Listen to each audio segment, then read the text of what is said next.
Masterclass. I also work in retail banking, and we're so thrilled to have you with us here tonight. Before we start, some house rules. We've got a cameraman from the BBC. Can you just wave at us, Jamie? Yeah? Okay, so he's going to be taking clips of Harry tonight.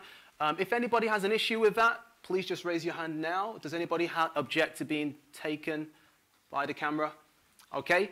If anybody objects at all, just let any of the guys in T-shirts know, okay? So there's no fire drill scheduled for tonight, so if the fire alarm goes, it's a real fire. So please don't wait in your seats and think that it will go off. Just make your way out of the fire exits. We're not going to use the one to my right. We're going to be using the two on my left-hand side. So just make your way out. And once you get out, don't use the main stairs. That will be blocked off by a fire curtain.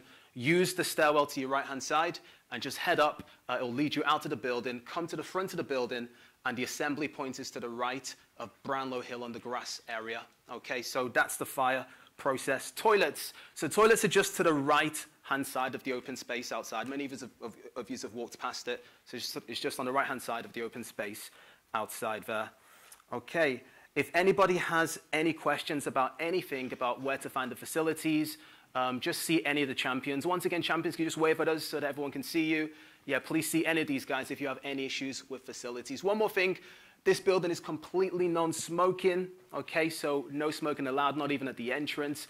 If anybody wants to smoke, it's away from the building on the other side, okay? So it's a non-smoking building. Okay, so what is the Masterclass all about? So the Masterclass is a platform that connects students, young adults, and young professionals with industry experts and high achievers in an atmosphere that will challenge and inspire you to take hold of your future.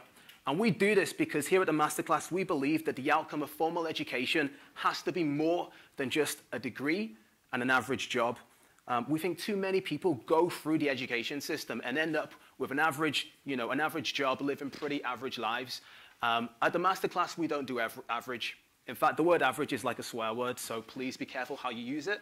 Around here, we don't do average. We believe that you were made for more. So I want you to turn to the person next to you and say, you're more than average. You are more than average. Okay.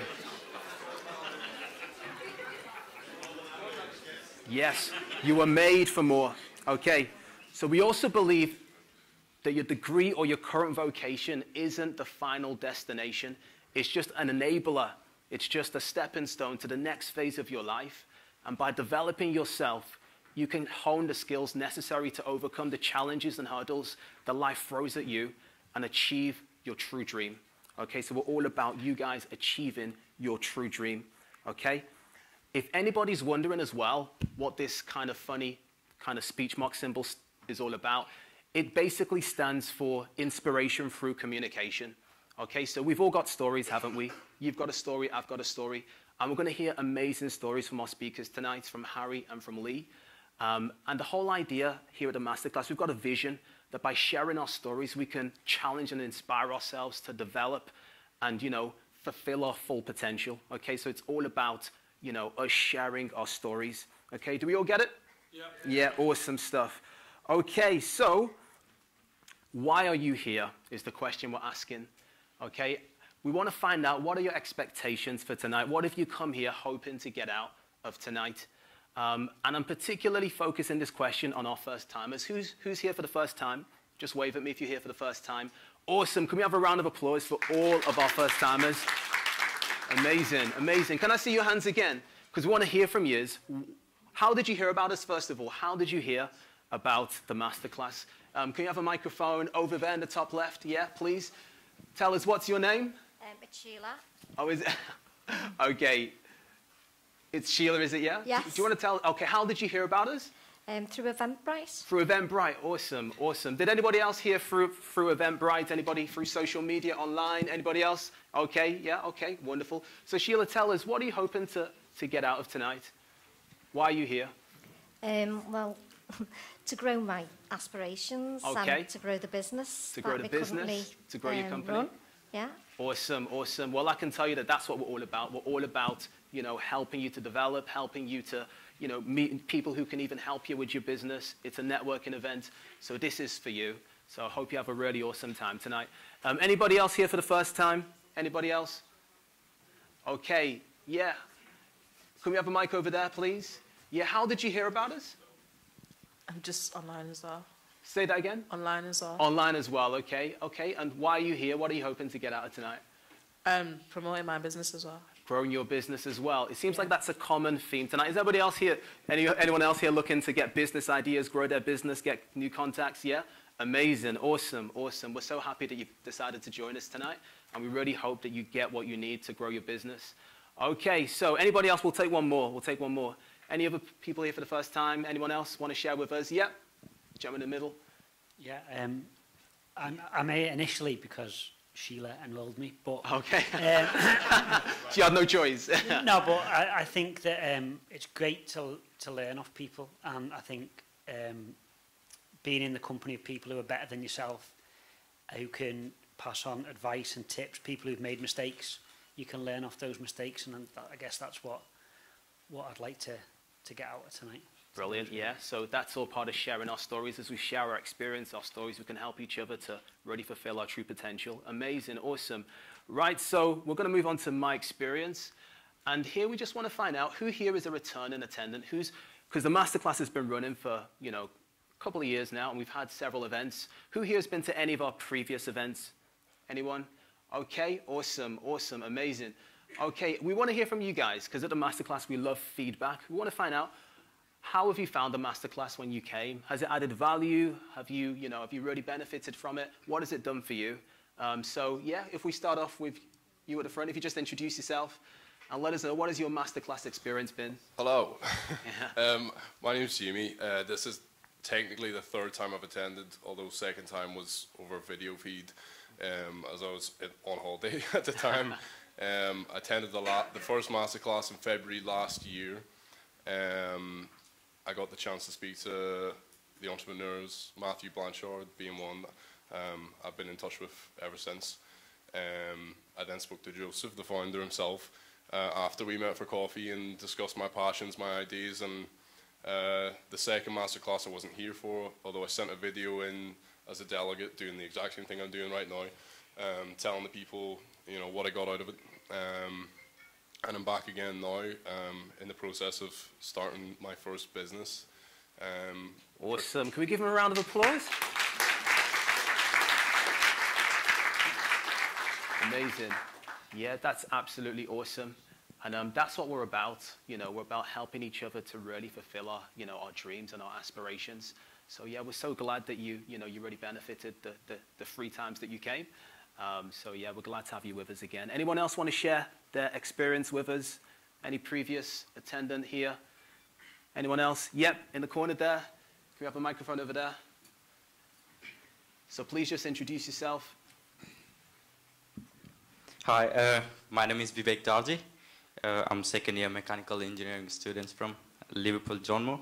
And I'm here because this Masterclass event has been really fantastic opportunity for me to network and learn about communicating with professionals and people with fantastic ideas. And I've met very good people here.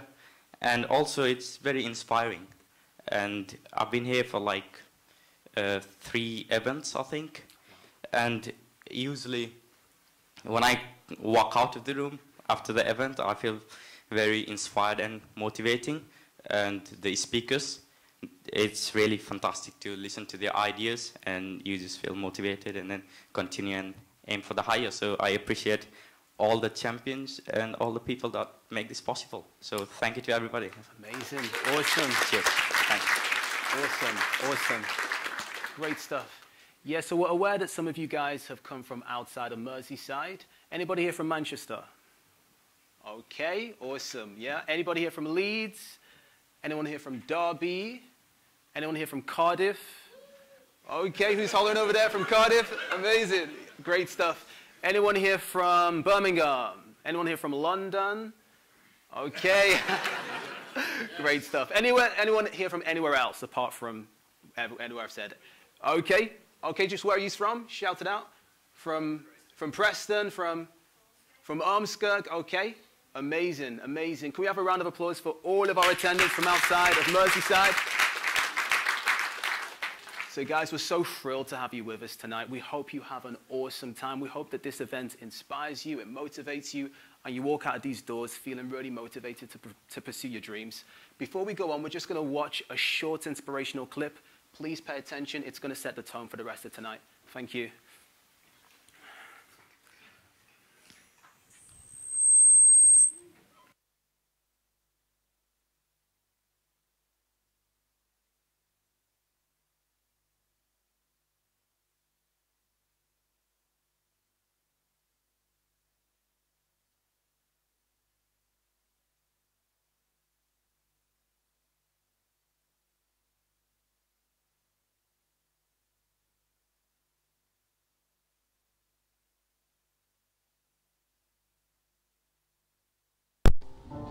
We are all on a separate journey. But the beautiful thing about our life here on this earth is at my funeral, they ain't gonna talk about my success. They're gonna talk about who Nick was, and how Nick lived, and how Nick loved and encouraged. Success is incredibly important. But even more important than success, it's having an impact. It's knowing you haven't walked the planet in vain. It's knowing that because you've been here, you've blessed lives, you've developed people, and you have made the world a better place. The effect you have on others is the most valuable currency there is. Everything you gain in life will rot and fall apart, and all that will be left of you is what was in your heart.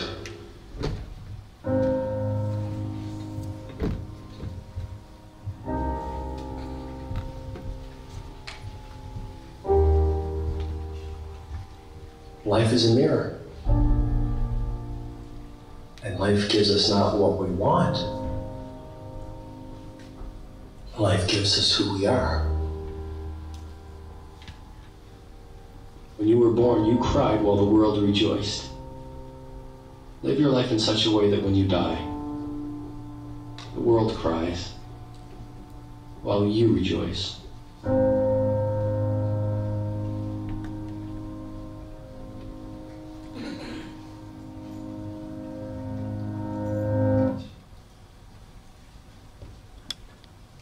Good evening, everybody. Can everybody hear me okay? Yeah. My name's Sam. I'm a co-founder of the Masterclass also, and I work in healthcare. And I'm fortunate enough to have the privilege this evening of welcoming to you the manager of the LJMU the LJMU Alumni Network. Got that right. Please join me in giving a warm Masterclass welcome to Kerry Rickaby.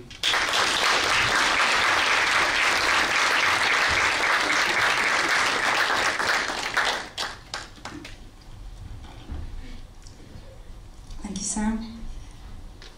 So I am the manager of the Alumni Network and alumni engagement in general. And I suppose my first question is, what even are alumni? And I wonder if anyone knows, apart from people who really should know because they are alumni. Does anyone know what alumni means? Any guesses? People who study there. Yeah, exactly, yeah. So people who've studied at John Moores. So I work at John Moores, and it's my job to engage with our students while they're still here, so that when they then go on and leave and do amazing things, which they tend to do, they stay in touch with us and they allow us to celebrate and support the things that they go on to do. And they also very generously pay it forward. So they don't give us money because we don't ask for money, but what we do ask for is for them to stay connected with us and stay connected with our students and to be a resource to inspire our students. Similarly to exactly what Joseph and the rest of the Masterclass team are doing here tonight.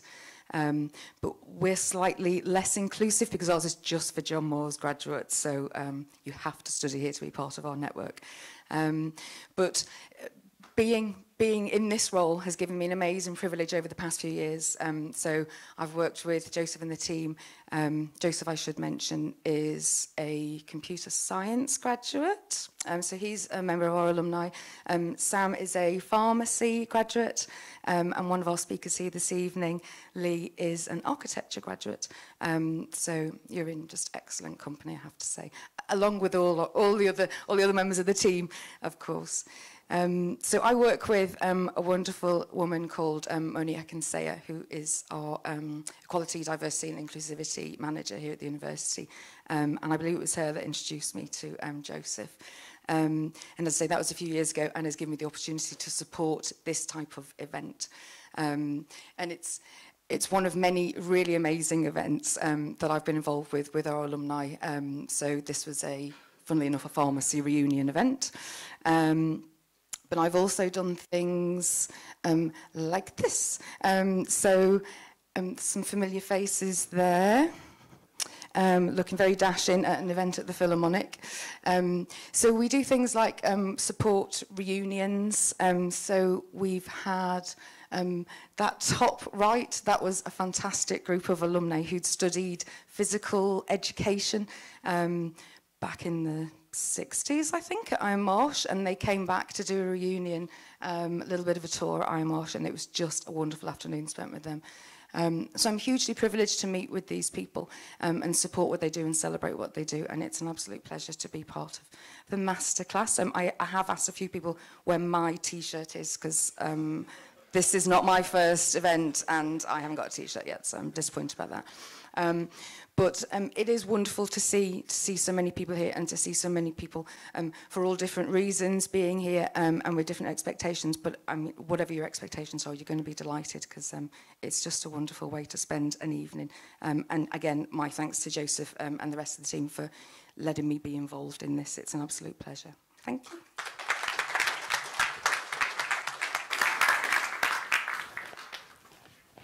Right, guys, without further ado, I'm going to introduce our first guest speaker of the evening. I'm so excited to introduce him. But before I introduce him, I'm going to play a short video clip to give you a flavour of what he's about.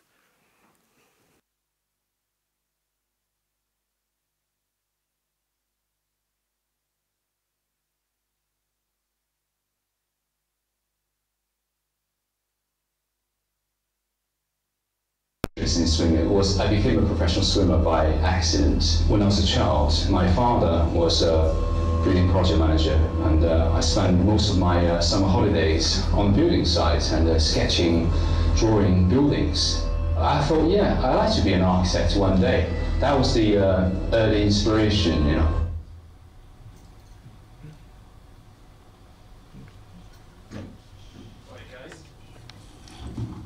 Lee graduated with a bachelor's honours in architecture and went on to obtain a postgraduate diploma in the same discipline, both from Liverpool John Moores University. Today, he's a multi-award winning entrepreneur, founder of his own architecture practice, Creod Architecture. He's also the co-founder of Cause, that's Cause with a K, and founder of China Britain International Design Week. He also sits on the International Board of Creative Industries Federation. Lee spearheaded the ambitious design, build and creation of the Creod Pavilion at the London Olympic Games in 2012 using advanced technology, and continues to push boundaries today. Please join me in giving me a warm masterclass welcome to Lee.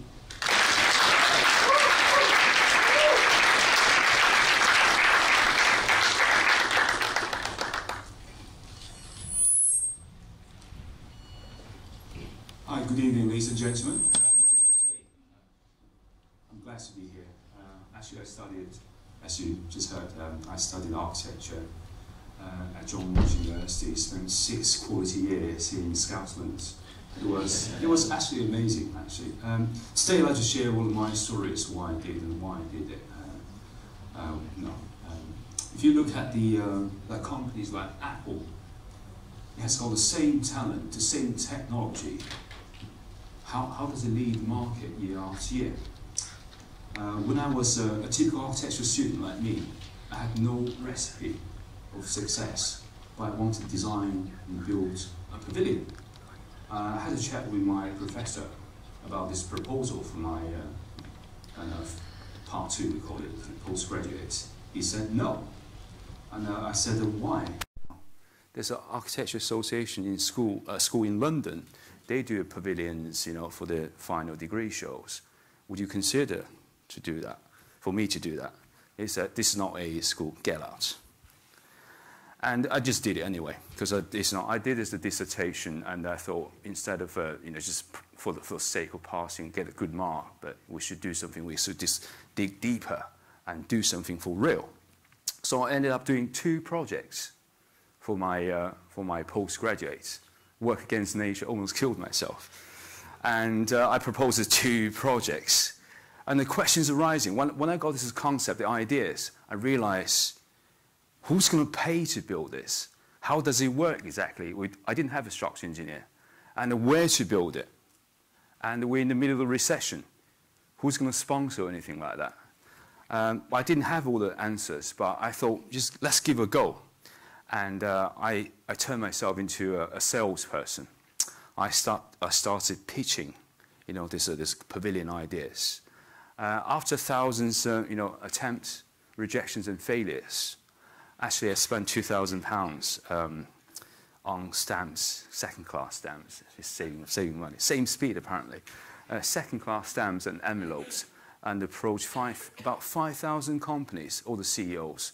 I spent a lot of time doing the research. And that time I had a full-time job.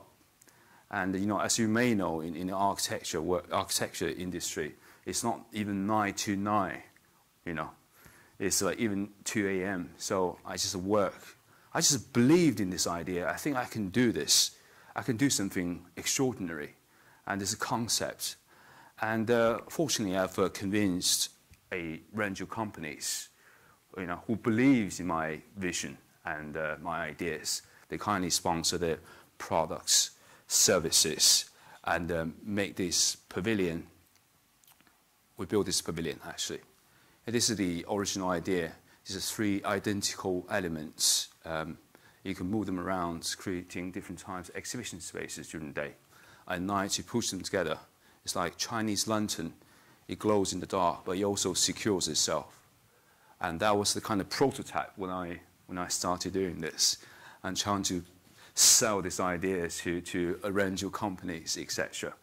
And yeah, fortunately, it was built for the London Olympic 2012. It was right outside the O2 Arena. It's quite interesting stuff. What I've learned from this, actually, I didn't just design a pavilion. Actually, I use advanced technology, mostly the programming, also Industry 4.0, robotics. These 3 pavilions, they're identical. Each one consists of 997 unique pieces. If you put the wrong component in the wrong place, or even wrong orientation, the next one just won't fit. And bear in mind, assuming each component is 1 millimeter bigger, 997 pieces later will be 1 meter off. So that's kind of minus plus 0.02 millimeter tolerance. That's a robotic arm. That's how we achieved it. Everything's programming, building, manufacturing, modeling, which is nobody's doing this in the AEC, architecture, engineering, and construction industries. And this project, when we did it, the evaluation engineering was £1 million plus contingency, which means the O2 Arena, for example, the original budget was 380, ended up £1.19 billion, nearly tripled. So mine was 1 million, so it could be 2.5, it could be 1.2. So I delivered, because it's a new workflow I have invented, I delivered in £220,000 because I didn't need people. Everything's robots. It does exactly say it's on the tin. So that's a kind of, that was the research and concept, kind of, and then realized, sorry, just did the wrong orientation. And that was the project we did outside the O2 Arena during the London Olympics. So the lessons I have learned, you know, I was a sweaty student once, like you guys. And what is your leverage as a student when you finish your university in 2, 3, 4 years' time? Do you know what I did? I worked. The first question when I started university, very first year, my first question to my teacher was, what software should I learn? Fortunately, I asked the right person. And he said Bentley. And he said all the big boys use that software. And I approached him that summer, say, could you please offer me an internship, unpaid internship job? And I had some skills, as a model maker, because prior to architecture studies, I did industrial design, product design. I was very good at making stuff. And my tutor kindly offered me this 8 weeks internship. And following that, he told me how to use the software. And then following that, he introduced me to this company called Static Models in Roxco Lane, but it's not there anymore. And at that time, they hired me a job as a model maker, professional model maker. And I was one of the model makers who remade this Liverpool city model, which was made in the 1960s and 70s. And also, we did a Liverpool 1 city model. And then the second year, what I did following this, and I was introduced to an architectural firm. It's called Snook Architects, a very award-winning architectural practice in Liverpool. And he offered me jobs as well, because, skills, etc. Only a second-year student I was. And I could draw. Compared to other students, they couldn't do anything else apart from getting good marks. I wasn't really focused on that, because I'm very kind of conscious. I was actually 3 years older than most of my classmates, because I came to the United Kingdom in 1999, and I was 16 years old, and I had to do like English studies, and I had to go to college to do my art degree, national diploma, before my architecture studies. So I was kind of 3 years behind, and there was a sense of urgency, So I had to work harder, work against nature, get my time back. So I did work very, very hard, actually, during this 3 years education. And when I finished it, I applied for jobs. Actually, when I finished my second year, the internship in the third year, and I spoke to Neil, the founder of the Snook Architect. I said, I'd like to come back when I finish my degree. And Neil is a very good guy, actually. He's a good leader, who inspired me a lot. He said, Lee, as an older man, I advise you to apply somewhere else, Otherwise, you're going to wander for the rest of your life. You should try somewhere else. And I thought, well, he doesn't want me, or I wasn't so sure. But anyway, either Snook Architects or apply for the best architectural firms in the world. So I applied for quite a few companies and had a job interviews. I was hired by Foster Partners, one of the most famous architects in the world, who designed the Gherkin, Wembley Stadium, etc. I was very happy, actually. But I went there, and I realized it just wasn't for me. And I decided to come back to Liverpool again, because I could learn so much more when I was working, Snook. Just some really tough decision makings I had to make, like job-wise, and also more importantly, is taking the action to do what I had to do. And the great thing I have learned, all the technologies, if you may notice, the programmable computers, microwave, GPS, nylon, they all invented during the Second World War.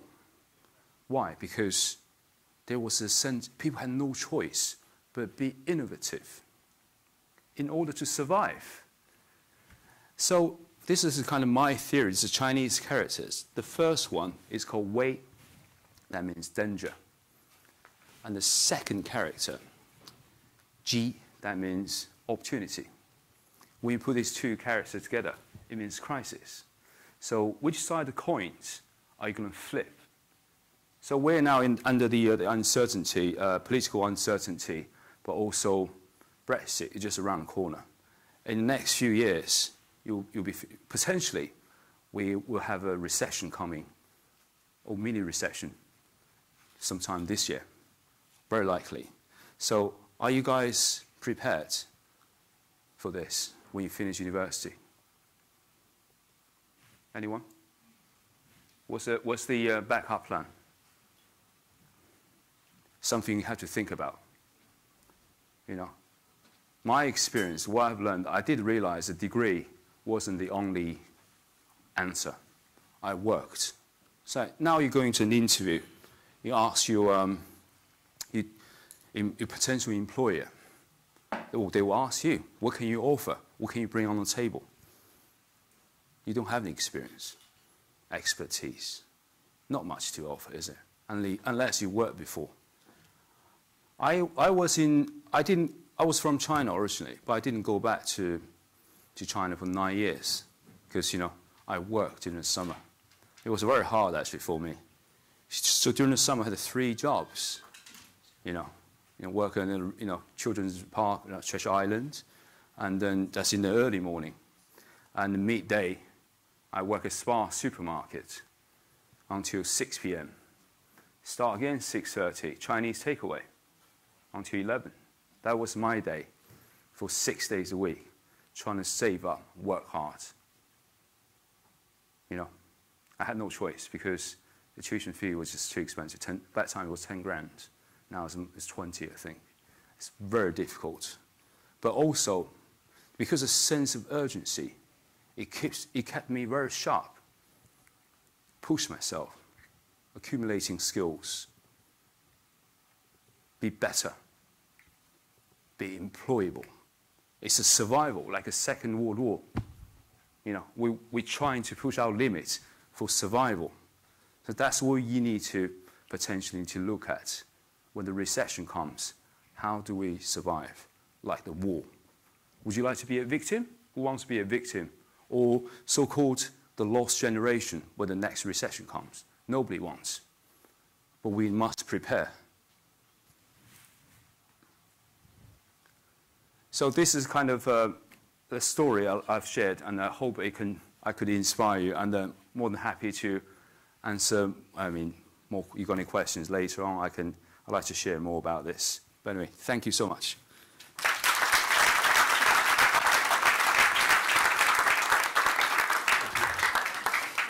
Oh, guys, that was great. That was great. Right, at this point, we want to get some feedback from you guys. Like Abel said earlier, we love feedback at the Masterclass.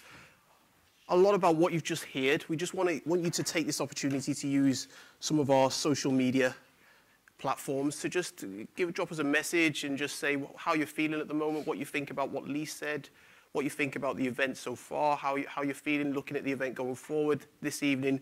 Just give us a little bit of feedback. We'll give you a couple of minutes, maybe 3 to 5 minutes, just to drop us a line on one of our handles there and just tell us how you're feeling and what you're thinking of the event so far. If you're feeling inspired, motivated already, if you want to catch up with Lee later, just to dig into the detail about what he said, and if you're in that field, in that space, whatever it is you're feeling at this point, we want to hear from you. So just a couple of minutes just to give us some feedback on one of these channels. Thank you.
Right, guys, ample opportunity there. Hopefully you've given us some feedback on your preferred platform.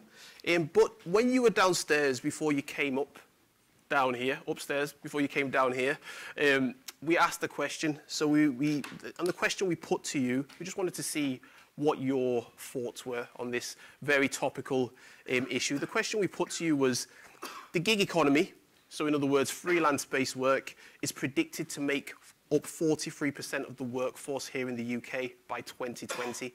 Now, obviously, 2019, that's just next year, so it's not long at all. And this is on good authority in terms of research that's gone into this. Does this mean the traditional 9 to 5, i.e. the traditional working patterns that we all know and are used to, will soon be a thing of the past? Now, as you can see there, 43% of people said no, that traditional working patterns will remain, essentially. And I believe you've all got reasons for why you're saying what you're saying, and we'll drill into that a little bit in a second.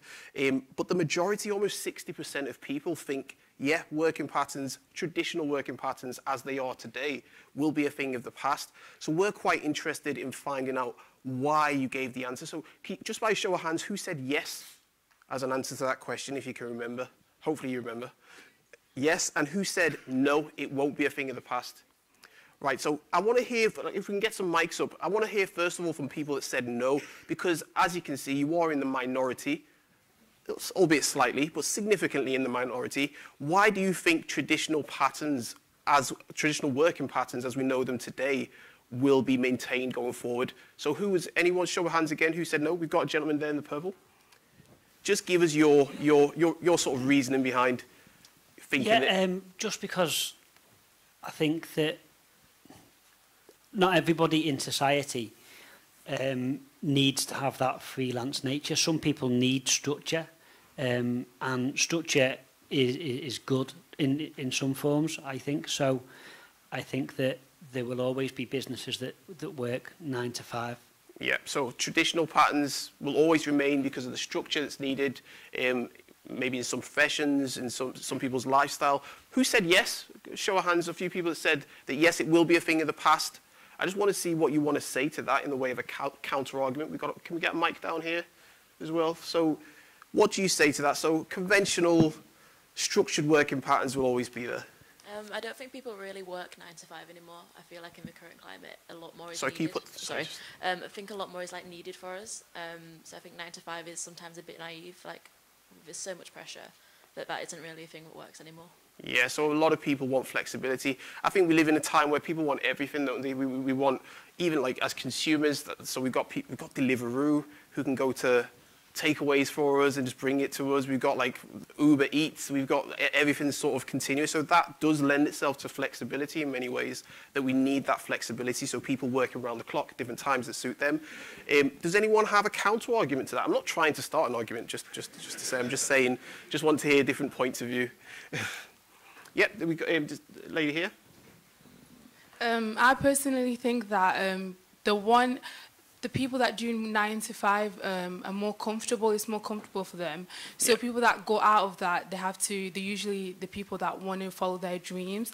And if we're gonna say yes, it's easier to say yes than to actually go forward and do it. So people that actually go ahead and say, okay, I'm not going to do a 9 to 5 are very low because they actually have to give away things and they're not comfortable anymore, and it's easier to say it than to do it.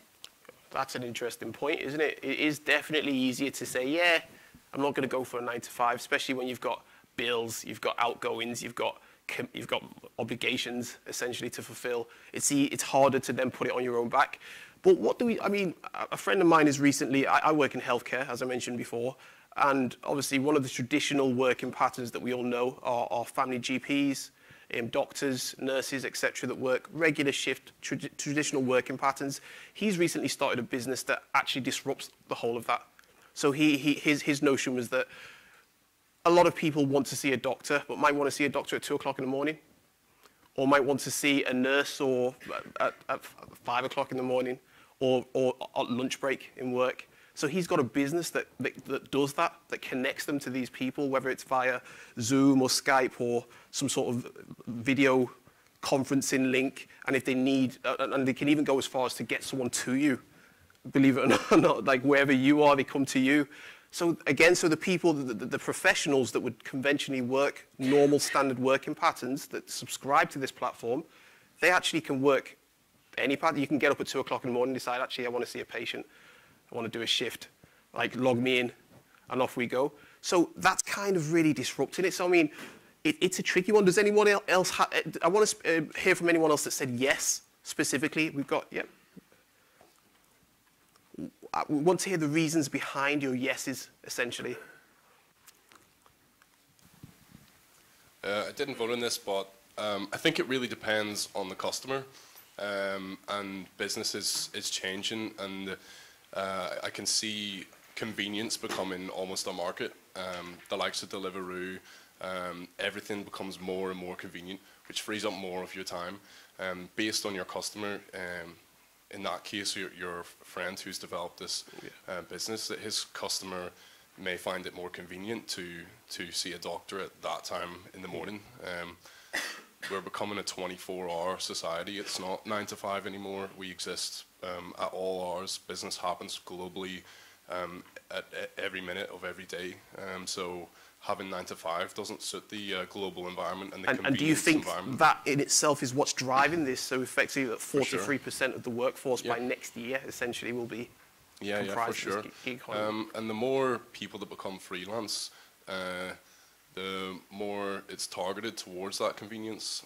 There'll be a market for every single sort of time slot almost, depending on your market, be it global, be it local, be it national. You will base your working hours around your customer, and I think that's why the change is being pushed. Great stuff. Right, so who said no? Does anyone have a comeback to that? You say what? Oh, here we got someone here. Yeah. Thank you. I think that the traditional working pattern, depending on the industry that you're in, for example, project managers, they may work 9 to 9, they may only work 2 days a week. I think those traditional patterns in those industries will still remain. Although it says that the non-traditional workforce is going to go up by 43%, we have to look at how many more people are going into the work environment.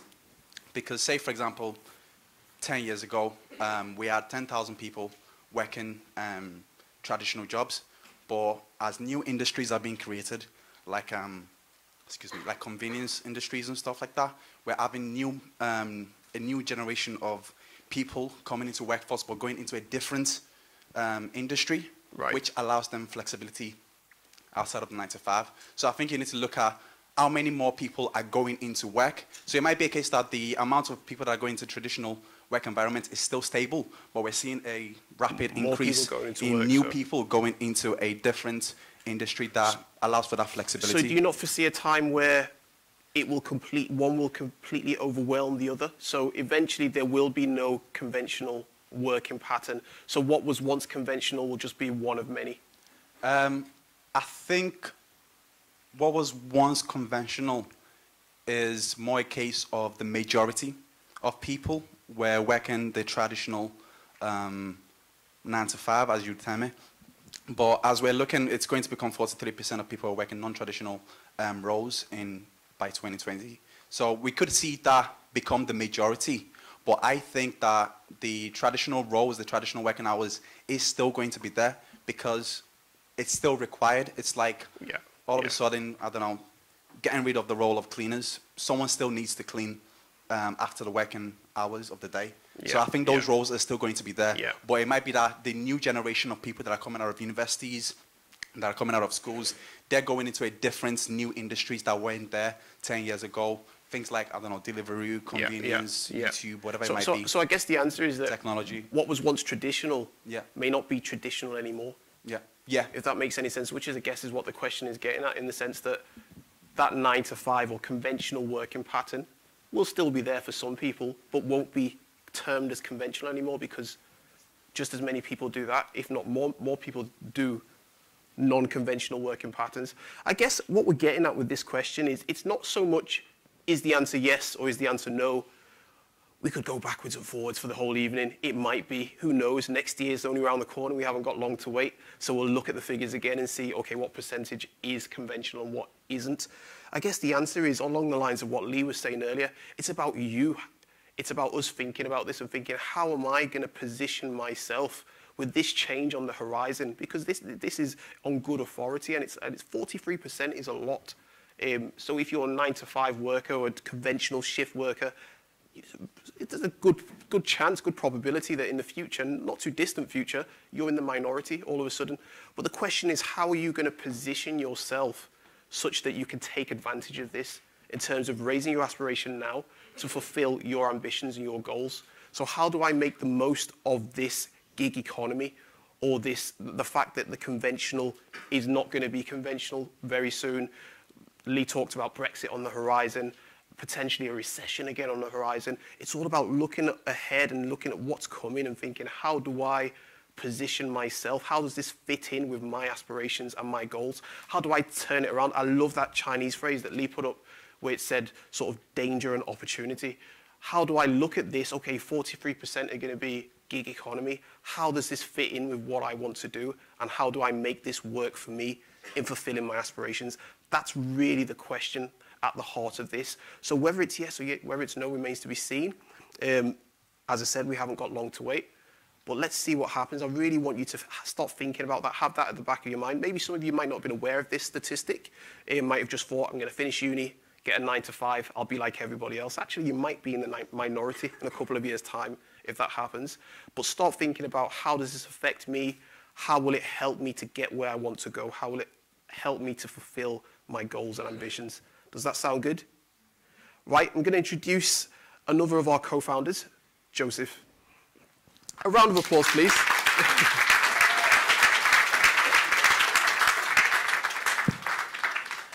Hello, guys. Hello. It's good to have you guys here. Just before I go to what I have next, I'd just like to first of all acknowledge this event is made possible with the partnership of Liverpool John Moores University. And we've had Kerry, who's spoken here earlier on. We just want to appreciate their partnership. Can we just give them a round of applause, please? And also, we've got Moni at the back as well. She's from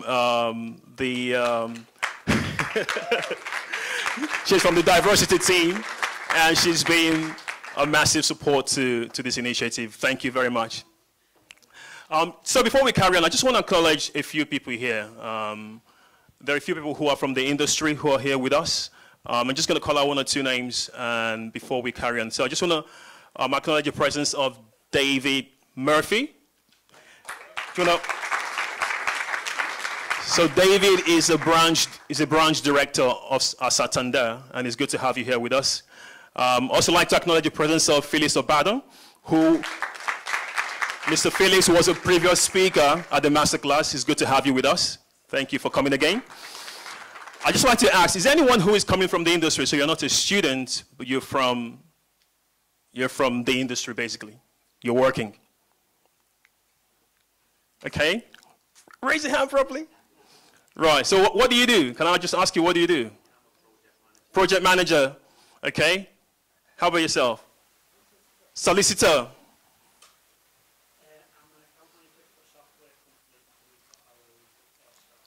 Fantastic. Who else? Yes, you raise your hand. You're working at John Moores University. Someone else? Fantastic. It's good to have you guys with us. Thank you for being part of this, and I hope you're having a great time with us and you're finding it very inspirational. Okay, before I go on, before we introduce our next speaker, I'm just going to play a very short video clip of him before we proceed.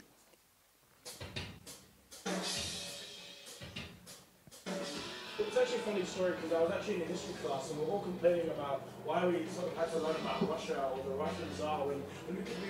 One of my friends said, oh, we could be learning about the Commonwealth. And I was like, well, what's that? I didn't really know what they were or what countries were and how we were connected to these other small countries all across the world. After that history lesson that I had and all the complaints, I just decided that I wanted to contribute to society. And one of those ways I did that was actually creating this project called Youth for Change. So it's a global youth advocacy organization that focuses on ending early forced marriage and female genital mutilation, but specifically using young people to create the policy and the advocacy to start to make the change. We're in Bangladesh and Tanzania, which are both Commonwealth countries, and in the future we look to actually branch out to more Commonwealth countries to start to tackle some of the gender-based violence that happens on the day-to-day lives.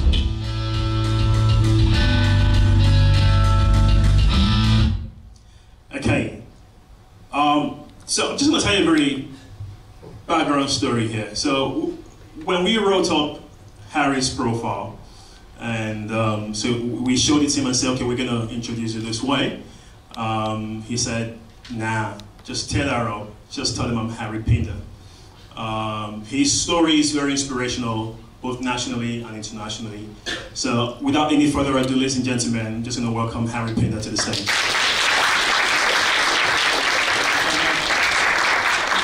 Well, hello everyone. How are you doing? Cool. So I've got a couple of rules when I come and speak somewhere. I didn't get up, I didn't leave London and work on the train just to sort of be here and talk at you. So again, I'm going to ask you questions. So please, please, please do participate, and we'll have a lot of fun. Is that okay? Yeah. I'm not a lecturer. I'm not so don't call me sir, just call me Harry. Which is important. Hilarious on that video because I literally ran out of work, did that video in 10 minutes and ran back. That's why I was speaking so quickly. But again, thank you so much for all the Masterclass people, which was great. I mean, I don't know what you felt from Lee's presentation, but I'm literally just thinking about all the things that I need to do about Brexit coming up, that I need to create a business. So, great. So I'm Harry. Is that the right way? Yes, it is. Lovely. So, I'm Harry Pinder. I'm from London, particularly from Croydon, but I wasn't born there. So, where did I start off? So, I was born in Harare, Zimbabwe in 1993. So, again, if anyone... Oh, is there Zimbabwe in here? No? Never mind? Okay. Hey, there you go. Always one, always one. So I started off my whole sort of life born in Zimbabwe in 1993. And as you can imagine, as you know, Zimbabwe in itself, at that time was going through a really tough period. There was a whole bunch of hyperinflation that was happening at the time. Robert Mugabe was the president at the time, and my mom wanted to go somewhere else. She wanted to go and see other places, and so my mom, single, got pregnant when she was about 23, just after university. Decided she wanted to leave Zimbabwe and decided to go to South Africa. Now, obviously, that was a better version. There were a lot more sort of opportunities there. Apartheid had just finished, but I actually, experienced a whole bunch of racism in South Africa simply because it was only about 2 or 3 years, depending on when you decide when apartheid ended. That was when I decided to go. So I first of all went to a really, really black school, which again, I fit in. It was great. We played football, and then I moved to another area.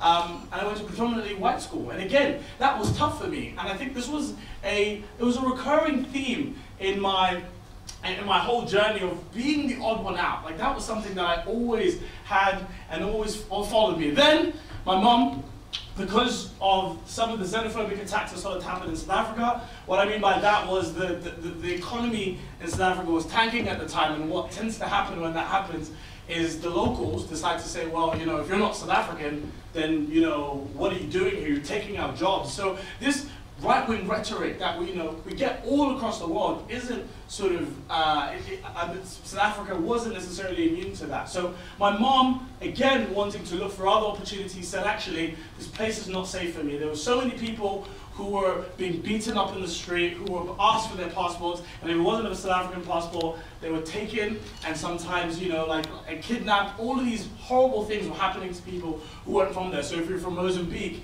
if you're from Zambia, all of these different places, and Zimbabwe, of course, and my mom just didn't want it to happen. So what she decided to do is buy a plane ticket to the UK and claim asylum based on the xenophobia. So I came here when I was 12 years old as a refugee. I moved to Manchester first. We were talking about Manchester earlier. Come on, Suzu. I moved to Manchester first, and Manchester was really interesting. And as you can imagine, guys, I'm coming to England. Like, I'm so excited, telling my friends that I'm going to see Harry Potter, like, it's going to be amazing. And, so my expectation was that my school was going to look like that. But it didn't. It didn't look anything like that, okay? It didn't look anything like that. And my expectation was that the dinner hall that I was gonna be in was gonna look like that, but it didn't. I was just like, what is this? This makes no sense whatsoever. And as you can see in the top, your top left, right? So I went to a school called Hayling Manor. So after living in a year in Manchester, my mom then decided, great, we need to move to London because that's where everything is happening. That's where we can get the best education and all these different things. And I go from literally, bearing in mind, I thought everyone speaks like the Queen, and I moved to like Bury, Manchester, which was like completely the opposite. And then I moved to London, Croydon, which again was a complete opposite, because that was sort of, I'd never met Caribbean people in my life. I'd never met, like so many people from such a diverse group of people. So I ended up going to a school called Hayling Manor. I'm in the middle of year 9, and I get to my school, and I'm like, oh my gosh, what is this? Like England, like I feel like I've been sold a lie. Like Harry Potter's, like I just need to sue them, because genuinely, I've been sold a lie. Because when I got to my school, if I can just say, it was a tough school. Loads of young people had so many barriers to education, whether they were coming from a single-parent family, whether it was because they joined a gang, whether it was because they were, trying to protect themselves. Because, again, our school was a huge melting pot of different countries, different places. So this was me at the time. Which, as you can see, I was heavily influenced by the 2000s hip-hop scene. I was heavily influenced by it. Obviously, wanted to be 50 Cent. That was my whole thing. But I also played basketball. So basketball was quite very important. Anyone can name me some basketball players real quick? And LeBron James, yes. Paul George, yep. Shaquille O'Neal, lovely. Steph Curry. None of you have said any LA Lakers players apart from LeBron at the moment. But anyway, I wanted to be Kobe. Like, that's what I wanted to be. And that was my whole life. I was spent trying to make this. I got good. I played National League. I don't think I played in Liverpool. I'm not sure you guys are great at basketball, but that's it. But I played in Manchester, and I went all over the world. And I went all over England, and it was amazing. Such a great experience.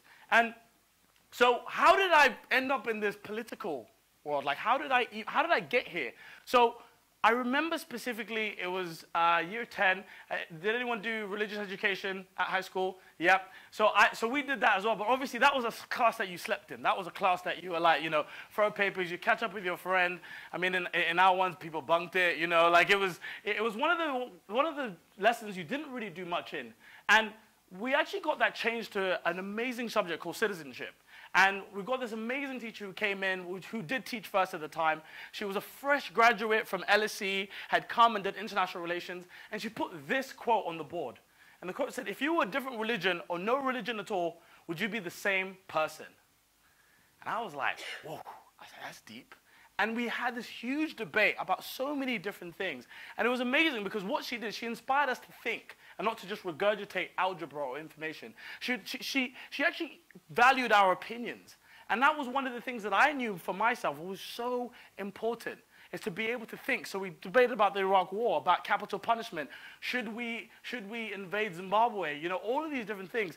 And there was one thing that we talked about quite a lot. It was called the G8. Now, can anyone tell me what the G8 is? Quick. What is it? Yes, definitely. So it's the top industrialized countries of the world. So they have the biggest GDP. Can anyone quickly, what countries would they be? US, yes. Germany, France, Italy, Russia. Where? Japan. Ooh, yes, yes it is, yeah. China, no, not China. No. There's one really obvious one. The United Kingdom. One more. One more. They've got a really cool president at the moment, Prime Minister. There you go. So, oh wait, that's the wrong way, sorry. Now, obviously this is 2009. It was quite fresh. Who was the US president at the time?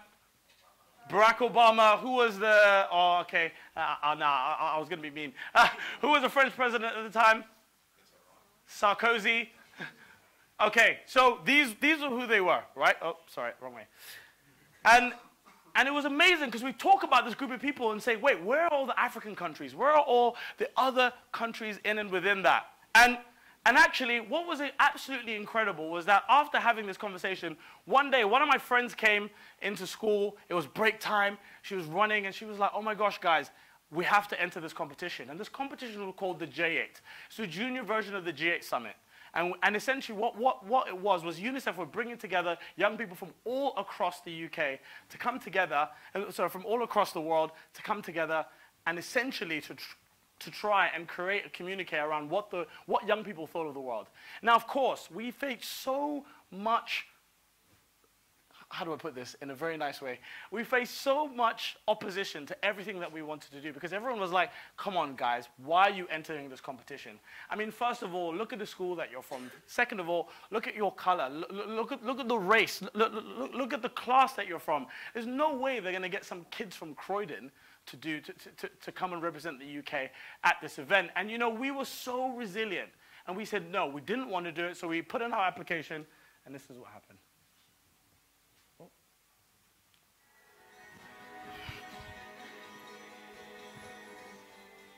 Which team of young people will be taking its place at the top table. At the G8 Summit, world leaders are joined by youngsters from around the world. And yesterday, the final selection took place for the British team. 10 shortlisted, making their pitch to UNICEF, experts, and 5 News. This is a great opportunity. Whoever gets to go, it really is something I'm quite sure you'll remember for the rest of your lives. One team from Croydon in Surrey had heard about the competition on 5. That diamond worker could be me. And that girl missing out on a chance to go to school could be me. That female forced to work could be me. And Hayling Manor High School got the nod. If you'll accept, we'd like you to represent the UK at the J8. Yes, we won! Yes, we won! We're going to Italy! After the shop, the school. Yeah, thank you. They impressed the judges. They communicated their passion, their knowledge and their understanding from a real personal place. But we all share the same passion and the same drive just to make the world a better place. And then we thought it's actually a very good opportunity to get our voice heard, because especially young people's voice is not exactly valued. And it looks like they already have one appointment at the G8. Well, I want to meet the four from Hayling Manor High School who've done so well. I want to meet them initially at the G8, and I want to discuss with them some of their great ideas, really exciting about the environment, about climate change, about development, about the future. And I think the G8's got to listen to the young voices. Harry Finder, Sarah Saleh, Birzi Saleh, and Malika Myers, the young voices that will be heard at the top table. Andy Bell, 5 News.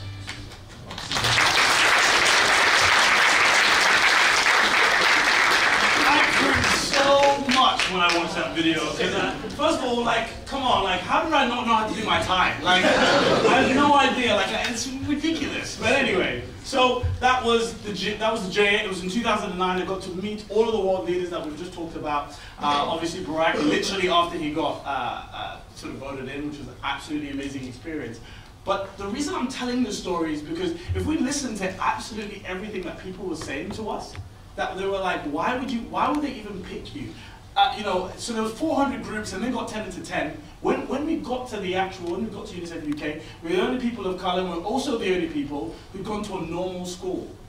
And it was shocking. And again, it was this idea of, you know, the fact that people did not believe in us simply because of where we were from or because of how we were brought up. And, you know, for me, like even showing this picture, I'll never forget, we went into my head teacher's sort of office. That was the first time I'd been there because I was a good kid.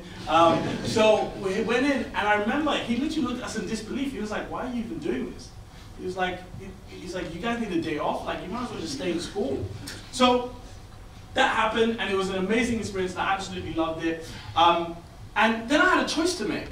The choice was whether I would go and, you know, pursue my books or pursue my A-levels or go and play basketball. And I, you know, I had a long think around this. I was 15 years old, 16 years old, thinking about what I'm going to do next. And of course, this was really hard. So many people, my friends were saying, go play basketball. Basketball will be the best thing that you get to do. But I knew that I wanted to do something different. I knew that I didn't just want to go play basketball. I knew I didn't want to. So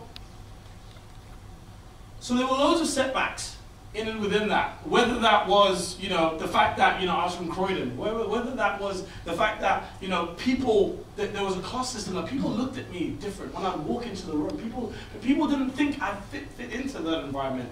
Whether it was the fact that, you know, I would get stopped and searched almost every week consistently, you know, and was labeled by so many different parts of society. There were loads of setbacks. Like I know particularly for me, moving to another school, for example, was really hard for me because my school had such a terrible reputation. So even being able to do that was tough. And so it didn't come with anything. And so what did I do after that? That's the big question. So I was involved in UNICEF. I did that for a while. Again, much like Lee, I remember specifically I wanted to do a gap year. So before I went to university, I did a gap year. And I thought, I was like, yeah, I'm going to work in a bank. It's going to be so cool. I'm going to make loads of money. And then I realized that that you'd have to commit for the whole year, and I didn't want to do that. So I ended up working in this laundromat in the city. So I had to dress like this. But I'd go in and, you know, like pretend like I'm working in a bank, sort of like tap in, and then actually I'd go into this really small cupboard and fix people's dirty shirts. And I had to do that.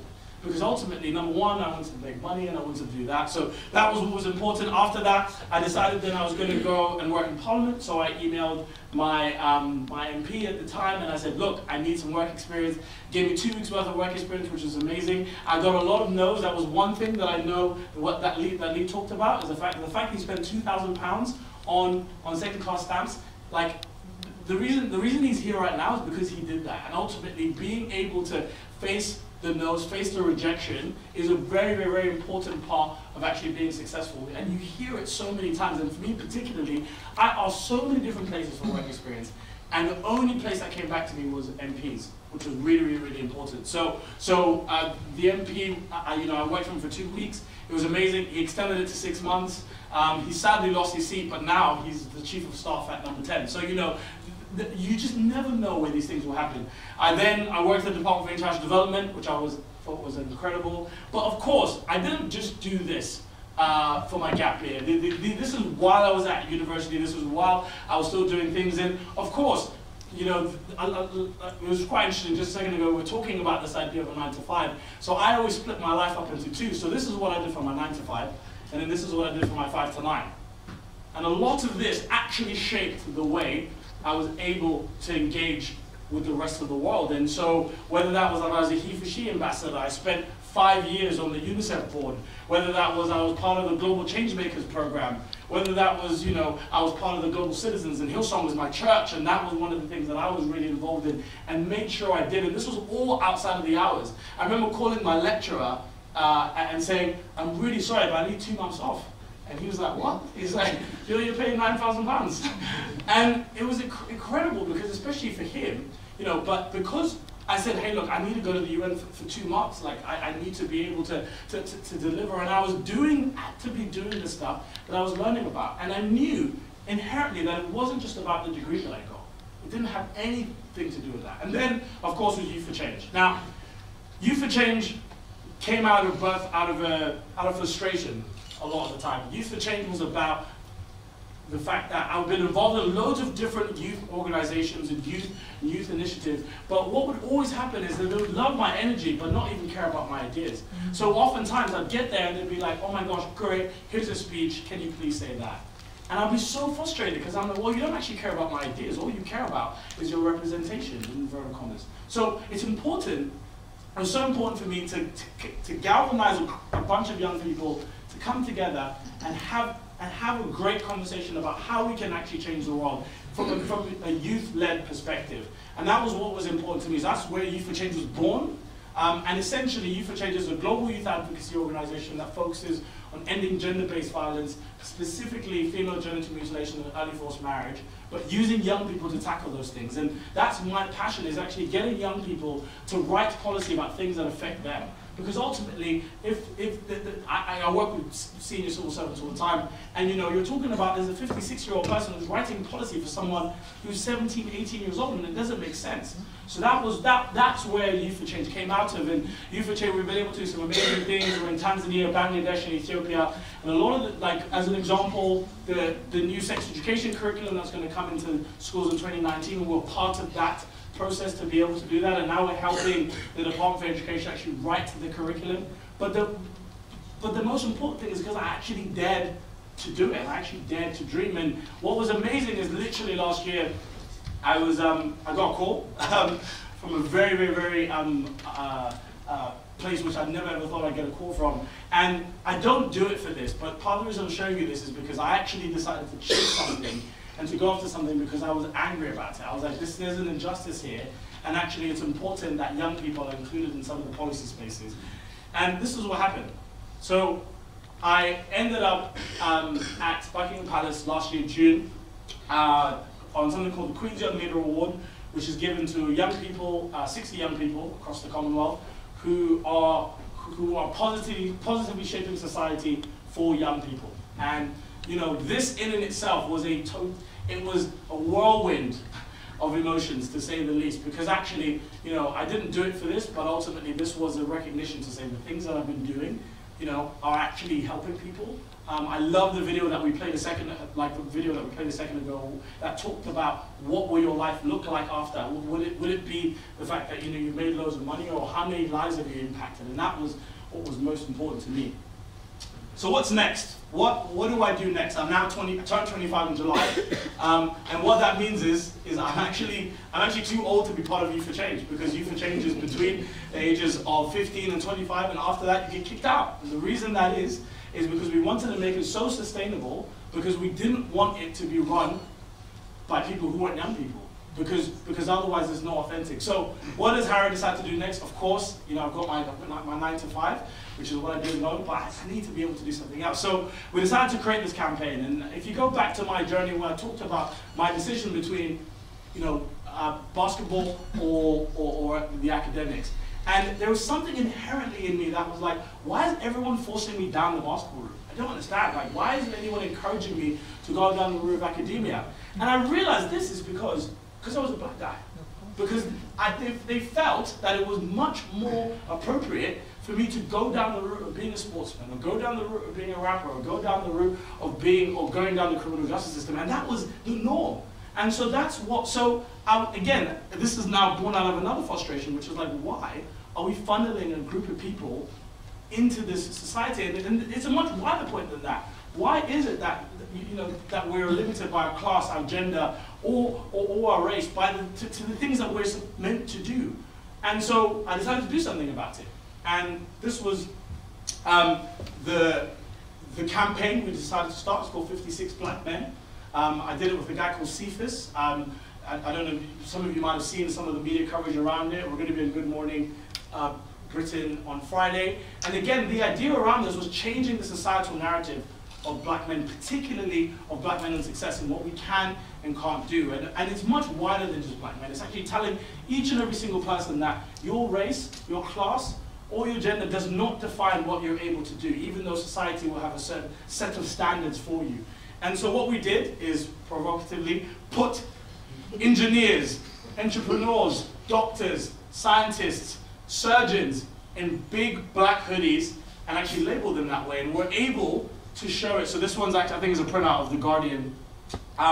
And the idea around this was actually to tell the media, to show the media that, hey, these people that you are projecting in a particular way, you know, are the majority of them are actually doing amazing things, but you're not listening, you're not seeing it. And it was going really well. If you want to follow it on social media, it's called 56 Black Men. And again, the idea around it is actually I was frustrated about something, and I decided to do something about it. Now, if you don't remember anything of what I've spoken about, if you don't remember anything, please, please, please remember at least these 5 things. So, innovate and take risks. Honestly, I love the fact that you spent £2,000 on applications to different places. That is what it's about. You have to take risks and do things differently to what other people are doing things. Again, with me, how do I put this? If I just settled for mediocrity and decided, okay, great, I'm going to play basketball, I don't think I was good enough anyway to make it. So it's crazy because I've been funneled into this place where actually, like, I'm probably not supposed to be. So actually take a risk, really important. Look for opportunities. There are plenty of opportunities there, and there are plenty of opportunities for you guys to make. It doesn't matter where you're from, what you do, there are opportunities where you are, and if there aren't opportunities, make them. I created 2 organizations as a result of this, and it was out of nothing. I didn't have money, I didn't have the network, I didn't have anything, and I decided to do it because it was important, and the money came. Youth for Change was funded by the Department for International Development for 4 years.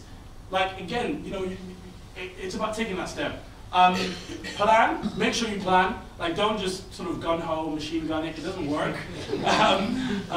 Like, actually plan out and say, great, this is what I want in the next 5 years. Have fun. Okay, no, wait. Work hard first.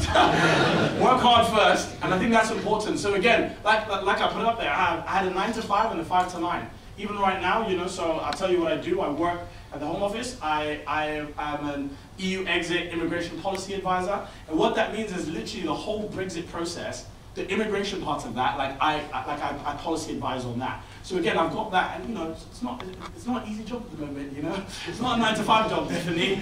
But again, you know, like what am I doing here? Like, why am I doing, you know, 56 Black Men? Is because ultimately I know that I have to work hard and I have to be different. The last thing is have fun. Like, all of the things I've talked about today, I thoroughly enjoy, and I really enjoy it. And actually, I always say the biggest waste of life is to do something that you absolutely hate. And I would absolutely hate for me particularly to wake up every morning and to dread going to work. Like, that would absolutely kill me. Not everyone has to be Mark Zuckerberg and create, you know, Facebook or Twitter, because I think that's a big trend that's happening now. Everyone wants to create their own things, you know, and it's not sexy to work in a big organization anymore. We need people to work in big organizations. But equally, do something that you enjoy. Don't do something because it's trendy, or don't just do something because everyone else is doing it. Do something that you enjoy. You don't have to be an Instagram influencer or a YouTuber like everyone else does. You don't have to do that. But ultimately, do something that you enjoy, and life will be a lot of fun. Lovely.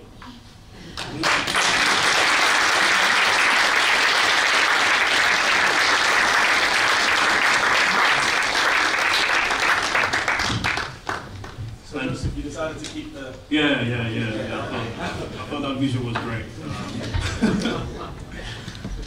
Okay, another round of applause to our speakers, please.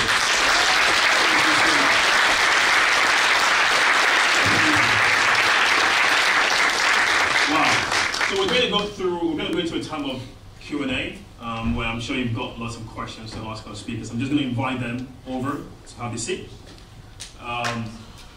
And this is a chance for you to ask them any questions about what you've heard, what they've said, any questions really, feel free to ask them. But I'm going to kick off the questions first of all, and then I'm going to give you guys the chance to ask your questions.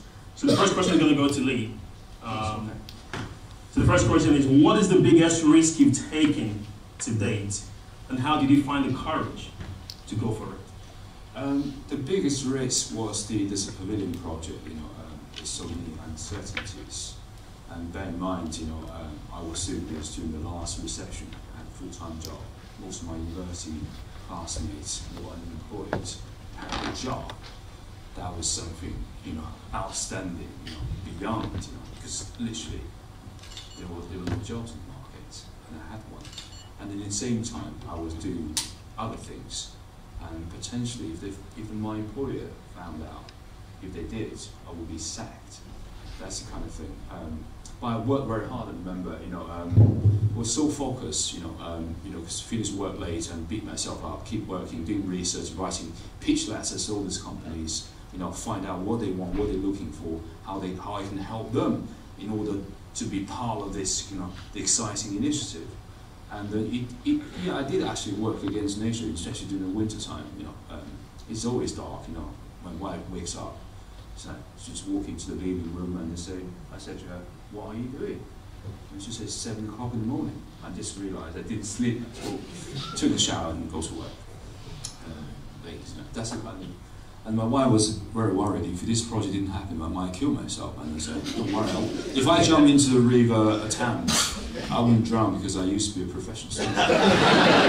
So it was a huge risk, huge risk I was taking because financially and also working with people. But what I have learned is it's not just about myself. It's find a way to collaborate with other people.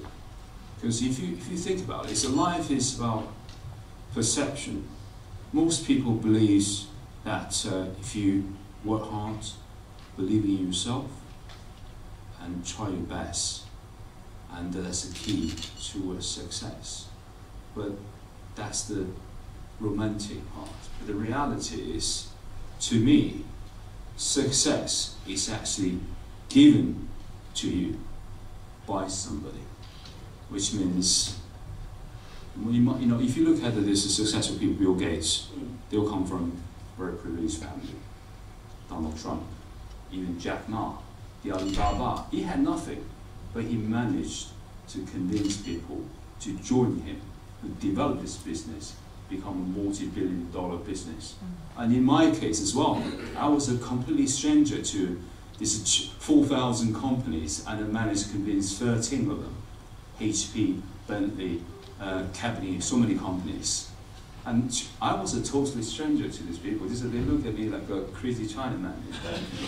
What are you trying to do? I remember I was pitching my idea to a guy, and I just briefly introduced myself, and I said that I used to work at Foster Partners and the international renowned architectural practice. I've been doing this at towers in the Middle East and this and that. And the guy just stopped right there.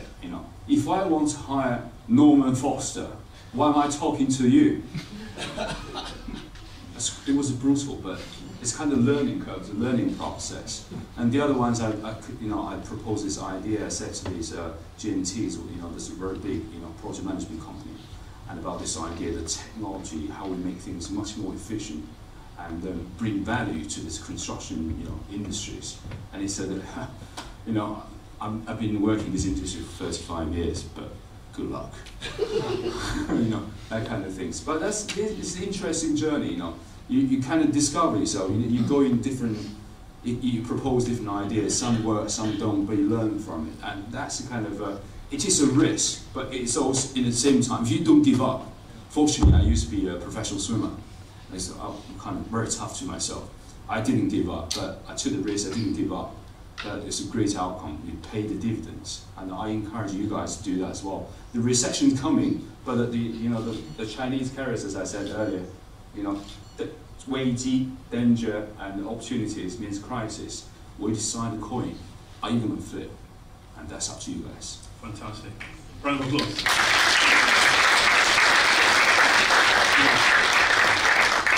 I'm going to ask you a question, Harry, then I'm going to turn over to the audience to throw some questions at you guys.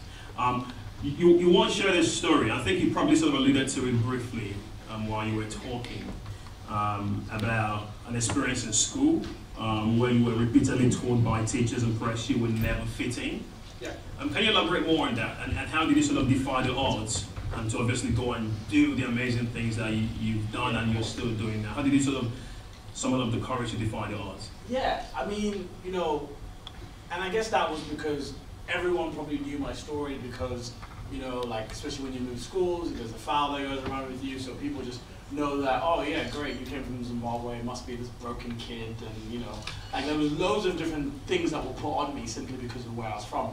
And and the fact that I was going to the school that I was going to. So, you know, there was a beautiful private school down the road in Croydon. So when I'm saying I'm from Croydon, the majority of people just say they think I went to Wickett, which is the school that was down the road, which you paid £25,000 a term to go to, whereas actually, you know, I did it. So I guess how do I defy the odds? I think there were quite a few things. Faith is a big part of my life, so like my sort of belief in God and like, you know, that and the positive environment that I got from that, which is really important for me. I think the second thing is just the people that I surrounded myself with.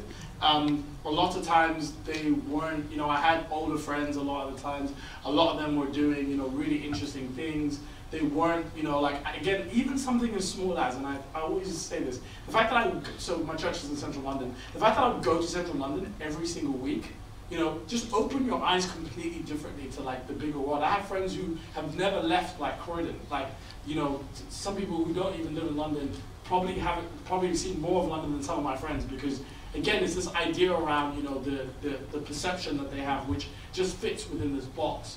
And I guess I'm also a bit, you know, curious. Like I do want to see. I'm curious as to what the world can offer. Like I travel a lot. That's really important to me because I do love to hear different ideas. Like I love this guy. Like this is great. I'm listening to everything he's saying. I'm like, wow. Like I need to change my life.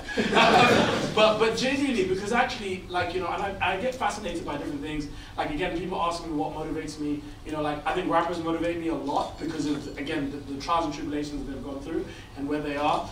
And I always get obsessed with different like careers. So like surgeons, like I was obsessed with surgeons for a long time and just thinking about their training and what they go through and all the hard work that they put into it. You know, now I'm going to be obsessed with architects, sorry, because again, it's just a different way of thinking and being curious around that for me is really important. Fantastic. Thank you very much for that.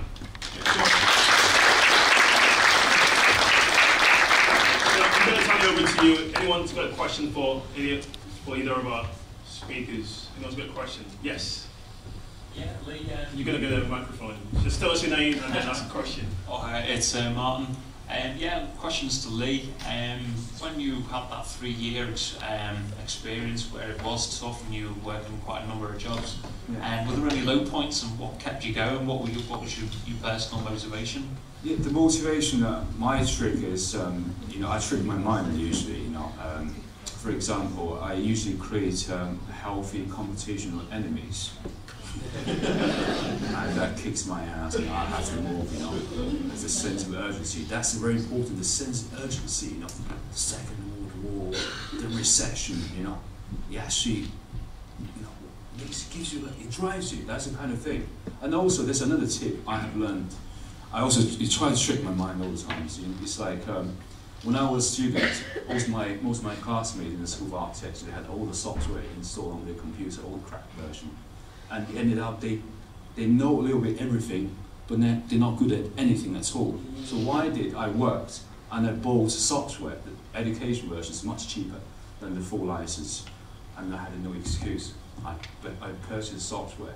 I must learn and use the tool. That's how you kind of, that's how you trick yourself, you know. If you want to go places, you have to do something similar to that. Yeah, that's my tips. Yeah. Great, thank you. Someone else raise their hand. Yeah. Just Lee, name and then. Yeah, Jamie again. Lee, another question. Obviously, through your education, you specialised in architecture. Yeah. But you were always maybe somewhere in the back of your mind planning on beginning a business. Yeah. Where did you pick up that business acumen? Where did the inspiration to begin your own architecture firm come from, and where did you pick up the skills? Most people go through a full degree in business management to be able to potentially start their own business, but you've obviously picked up those skills outside of education. How did you go about doing that? Yeah, that was when I was a first year student. When I finished my first year architecture studies, I had a job offer from my tutor, who was also running his own practice based in Liverpool called Snow Architects. When I got there, I was so surprised because, you know, what he was doing in the real world is just so boring. And my question is, what happens? And he said, Lee, That's why I'm teaching, you know, keeps my mind young. In the reality, you can't do this, you can't do that. The clients keep coming back and say, this is too expensive, simplify, simplify. And there's nothing left to do, really, you know. Why do you need architects in the first place? It's very simple things. Mike Hamilton did a better job of that. And I thought it must be a better way to do that. And in my hands, I discovered technology can work better. You know, I can eliminate people we don't need. And it's also, you know, when I look at a business model like Coca-Cola, McDonald's, I used to work at McDonald's, and I found this business model is very interesting. Coca-Cola, for instance, Coca-Cola juice, gas, tap water, Coca-Cola, consistent anywhere, Zimbabwe, China, India. McDonald's as well. The management is, if you're a new starter, I teach you how to do the process. You put the meat bun on the grill, you toast your bun, the bun is ready, and then you do the dressing, all that kind of stuff. Big Mac from anyone. Just the only difference is faster or slower.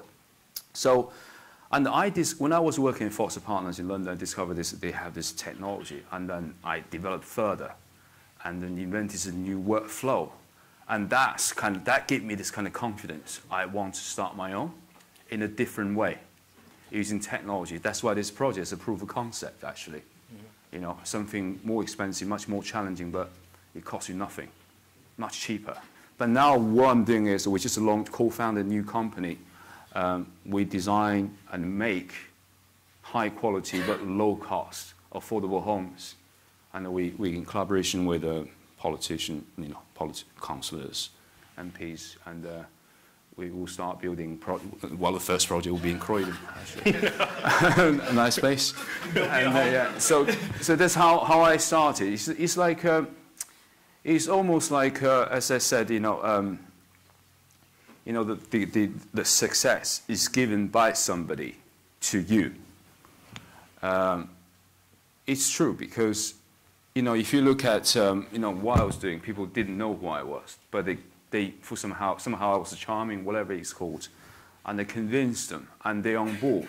If they were not convinced, that the pavilion wouldn't be built. Same as Jack Ma, he didn't do a good sales pitch.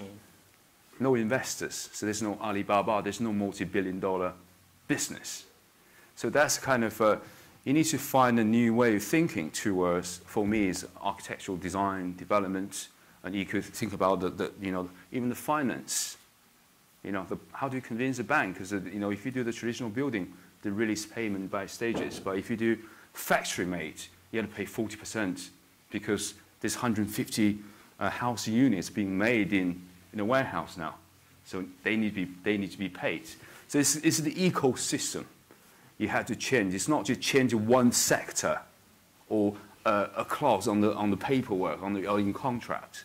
It's the legal system. You need to find a way to, because I did a pavilion in the real life. It couldn't be done because it's going to be a huge, you know, like, it's high risk.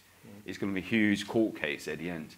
But my advice was, if something goes wrong, but my advice is I did everything as an architect, a developer, project manager, human resources, salesman, you know, sponsorship liaison. I was a principal contractor, I was a builder, I was the end user. I did everything literally. But the technology allowed me to do that. And then anything goes wrong, I couldn't sue myself. That's the thing. That's why nobody else wants, in the construction industry, they don't want to change. If you look at scaffolding, it was invented thousands of years ago. That's how people build the pyramids. We're now still using the SICK technology building, you know. Think about that. Why are people not changing? What can we do about it? Fantastic. That's a challenge for you, yeah? Great, great. Anyone's got a question for Harry? For Harry? Yes. Oh, you're already there. Sorry, you're already there. I'll come back to you. Sorry about that. Sorry, I need to clear my throat. Yeah, I do, what you've both been saying, success is, I do believe is really in the mind. But my question is, because like Lee said, I believe that, I think what motivates me to keep going sometimes is the fact that when I know I'm doing something and I'm wasting my time and I'm doing something that isn't productive, I always think, you know, I've got, like, in the next minute, someone could come up with a really good idea. Someone could come up with, I don't know, a way to cure cancer. That's how I think. I always think when I'm doing something and I feel like it's not productive, I always think, you know, in the next minute, someone could save a life with something, with a completely new idea. So my question is, you said have fun, but is there a fine line between passion and obsession? And if there is it a good thing to be obsessed with the idea that you have, or is it I don't know how to say it. Is it dangerous? Yeah. So again, I always give unconventional answers when I do this stuff.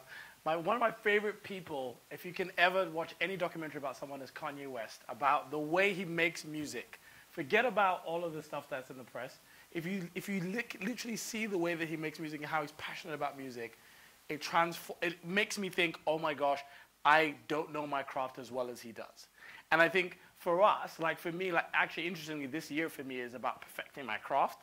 And again, being able to work hard, again, like, you know, like we spoke about a second ago, like you bought one software to go, okay, great, I'm going to be good at this. Like, this is the thing that I'm going to be good at.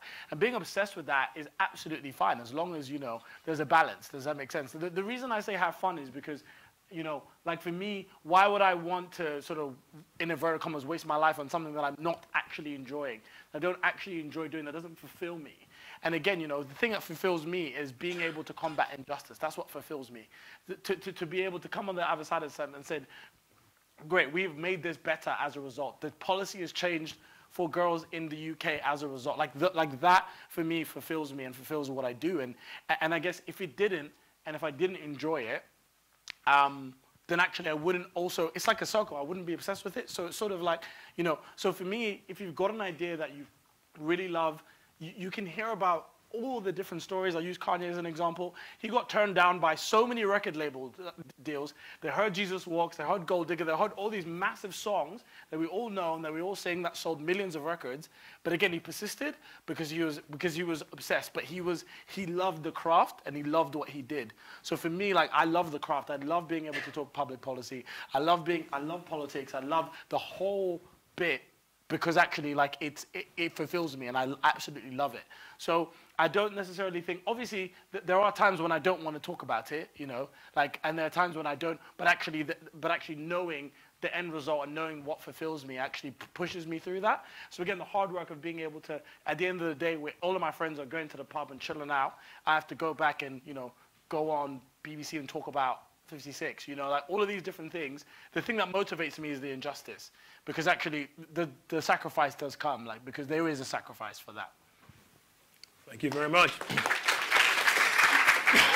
Okay, more questions? Yes, and I'll come back to you. Hi, Dominic. Mine's for Harry. So you said that with Youth for Change, you were funded for 4 years. Was that the first set of funding that you got, or did you kind of get smaller increments on the way up? Because the reason that I ask is that startup that I mentioned before is we're in a very similar sort of place. So ours is about making a change for the better in people's lives. Mm-hmm. We've applied for funding, but we've been knocked back. So I'm just wondering if you could share some of your experience on that, please. So, so the funding situation. So we are funded by the Department for International Development, which is the most stringent funder probably in the world, and they're known for that. Part of the reason is because obviously, you know, the British government has committed to 0.7% of the GDP to go to international development. They have to justify every single penny of where that goes. So for us, for example, the way that we're actually able to get there is we sent in a huge amount of applications, and actually they replied and said we're interested, and we sort of worked our way up to the point where we were sitting in front of the Secretary of State, Justine Greening at the time, and she said, look, like, I'm interested in what you know, what you guys want to do and how you want to work. And the way it works is it's a set amount of money over 4 years, and there's a break clause in between it. So essentially that means that if a minister changes, which we had 3, which never ever happens, and they were all very different. And again, that was a huge task to be able to reconvince someone that the idea is good and reconvince them to continue to fund it.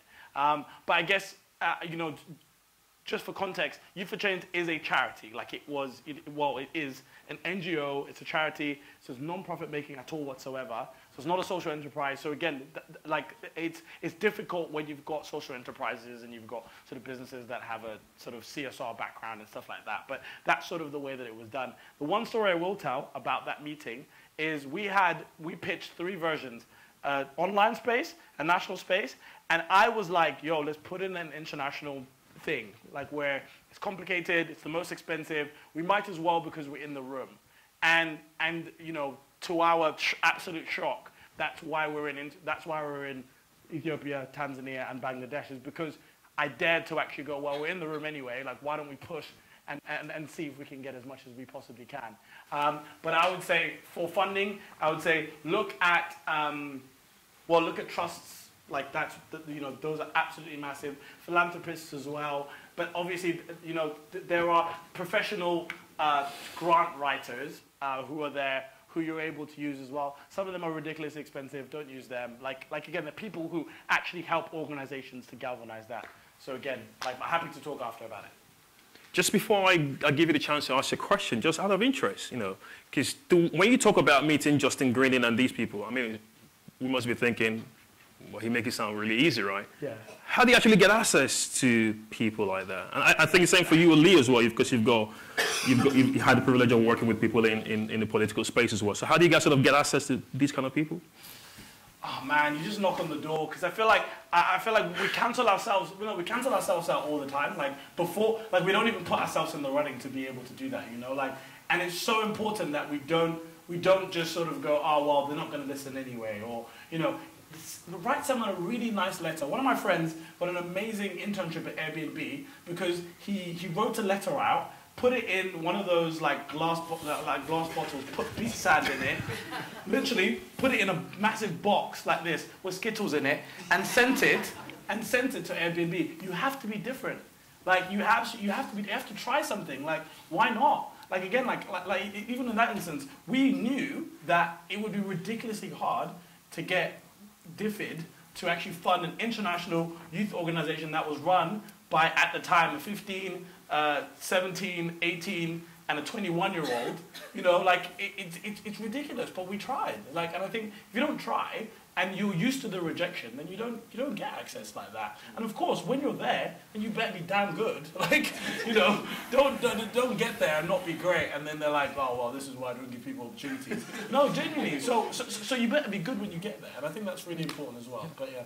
The rejection is a quite good thing, isn't it? Like the example I gave you guys earlier, when they say if I want to hire Norman Foster, why am I talking to you?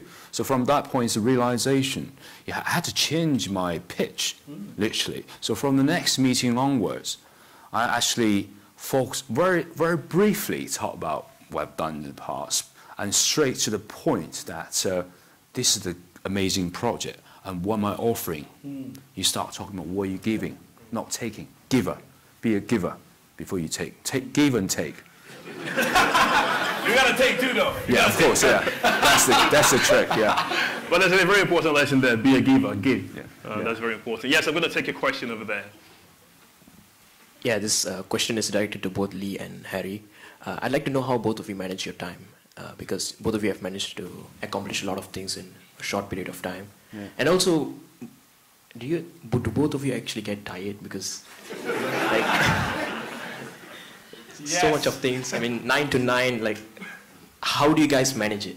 That's what I'd like to know. Thank you. You have way more time than you actually think you need. Like, and I think if you realize the amount of time that you waste, and this is personally for me, even speaking right now, like I've got 2 pulling forces the majority of the time. I've got one time which is my mantra of life is to be lived and life is to, you know, like to be enjoyed. Then my other side which is like, but I need to make an impact. And they're pulling against each other. And sometimes my balance is completely off. Sometimes I'm way too much on the side of I give. And I get tired and I get burnt out and I'm not able to be as effective. or the other side where I complete waste time and I procrastinate way too much.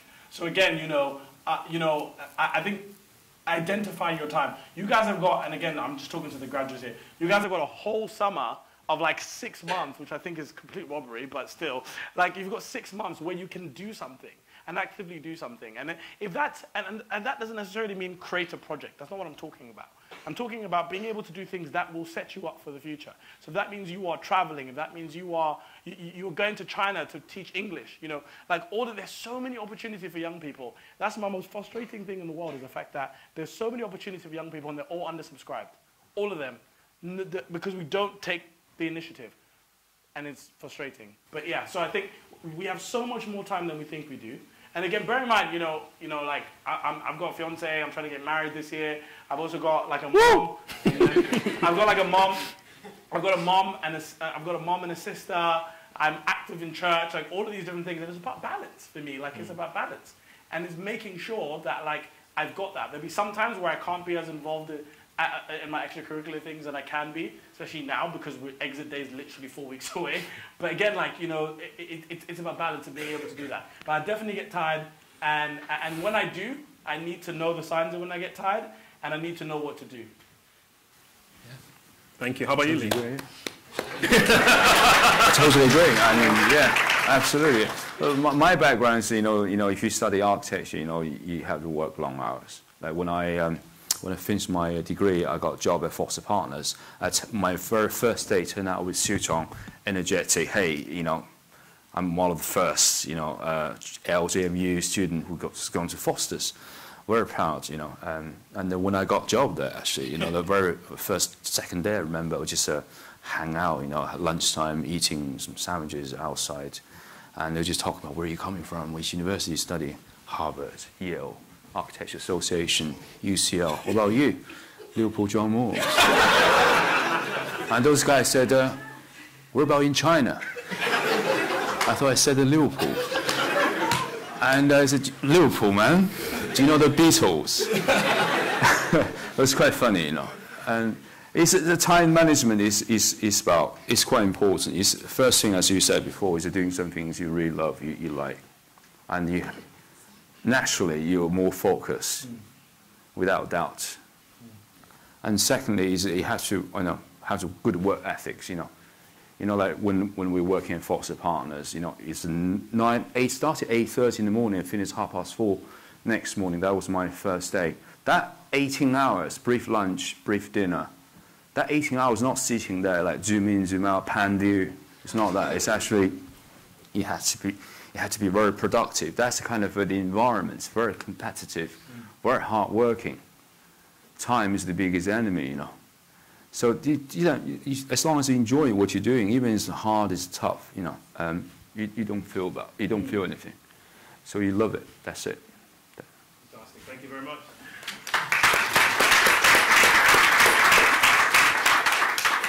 I saw a few other hands. Yes, there's a hand over there. And I'll come. Oh, you haven't asked. Sorry. I'll come to you in a minute. Yeah, my question is for Harry. So basically, you were saying that you chose between you had to make a choice between basketball and your current position, and I'd like to know how what was the final push that pushed you into the role you are now, because you sometimes have multiple things that you love that you want to do in future, but that are completely opposite. Say like maybe you want to be a politician, but you also want to do like YouTube. How would you choose? Like what would be the final push to push you into that? Yeah. Good, very good question.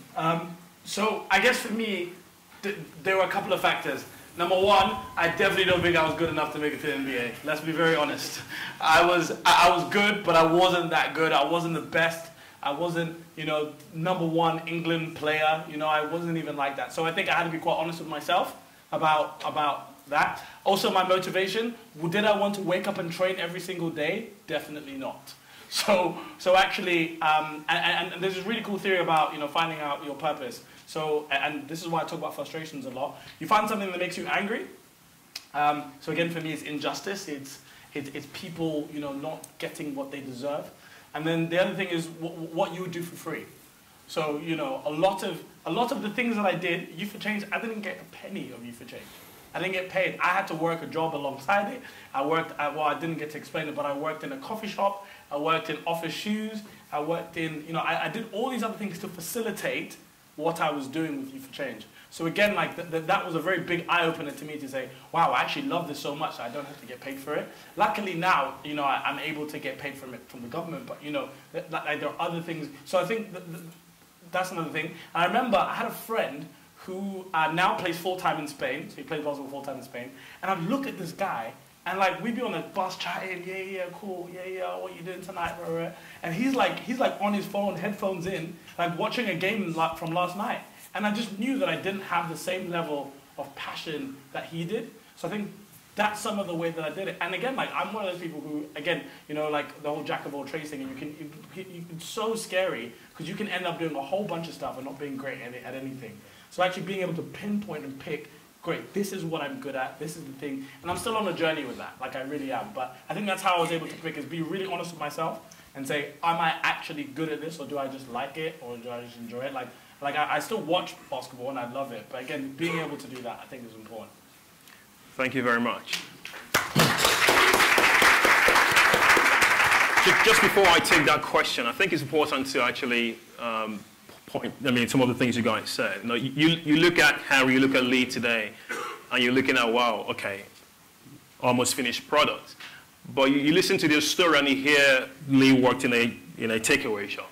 You know, he worked very long hours. Harry worked in a coffee shop. So there is some sacrifice that you need to make on your way to success, and I think that's just important to reiterate. I'm going to take that question just before we...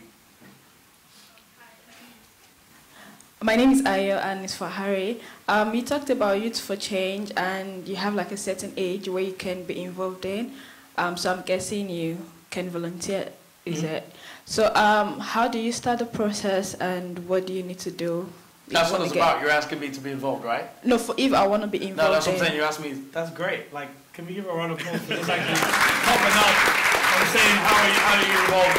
So it's funny because actually, like, the Youth for Change rule about when you turn 25 and you're out, like, it's real. Like, as soon as you turn 25, you're out. And there's a reason that we did that is because we kept meeting other youth organizations where it was like, wait, actually, you're like not a young person. Like, why you know, like, this doesn't make sense. So that's why we did it. So we can talk after, but actually, that's really important actually for you going out on the limb and going, look, in front of all these people, hey, actually, I really want to be involved. How can I be involved?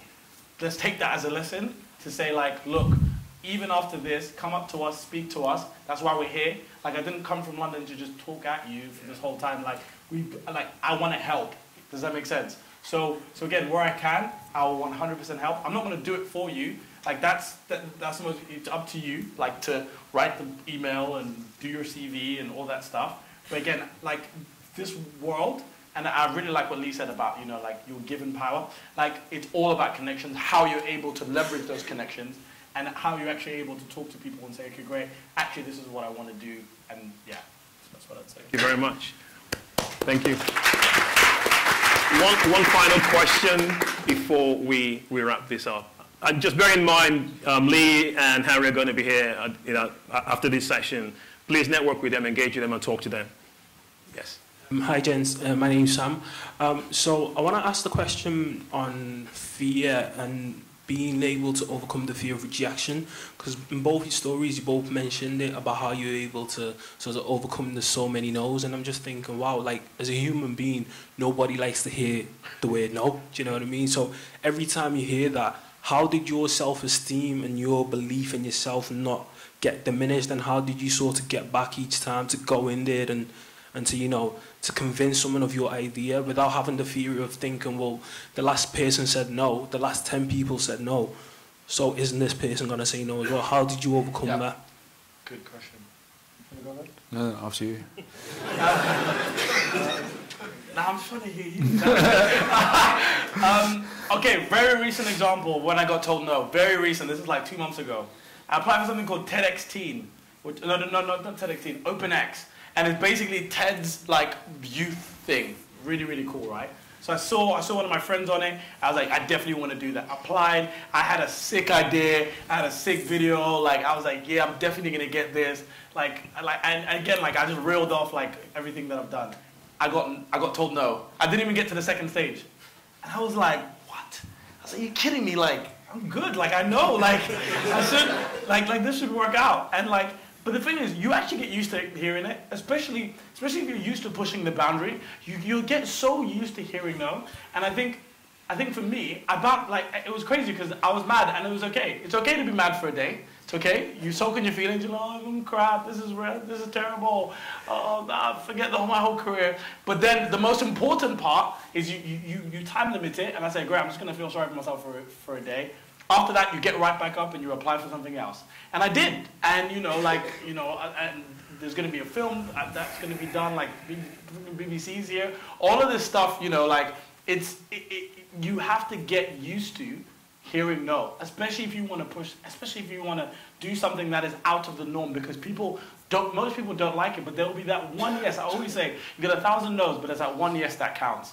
Ultimately, like even my whole political part, like I got told no by so many on my gap year, and that one MP, who was my local MP, decided to give me a shot, and I'm giving me a job. And now, like, I know, like, the chief of staff at number 10. Like, it's insane. Like, but you have to get used to it, and you have to be able to pick yourself up and go, you know what, like, this is not a reflection of my skill or who I am, unless obviously, you're not actually working hard and you're just flinging out emails, but it's not a reflection. It's actually just like I'm being redirected, and having that shift change. Again, it was hard, because I definitely thought I was going to get the Open X. I definitely thought I was going to be speaking there in July, but I'm not. Like, you know what I mean? And it's hard, but it's like, well, actually, now there's more space for me to actually do something else.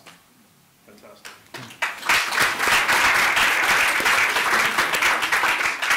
Yeah, to me, just, so many no's I've received, but, but you had to be honest to yourself. When people say no, the first thing is, what didn't work? That's the first question, and the second one is, how do I change? How do I improve this? And make sure the next one will be potential yes.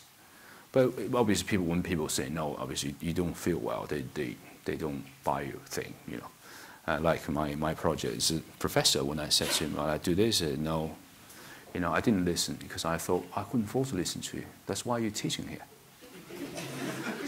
It's not arrogant. It's not arrogant. We're just, it has to be realistic. Keep it real, man. That's the facts. I want to do something different. You need to sacrifice. You need to take the risk, and you need to accept no's because people don't know what you're talking about. Firstly, and secondly, they don't care. Most importantly, they don't care. Only you do. But you have to make things happen. Whatever initiative you're going to start, project, initiative, or new business. So yeah, so just keep it very positive, keep it sharp, That's what you can do, yeah. This is consistent. If you read anyone's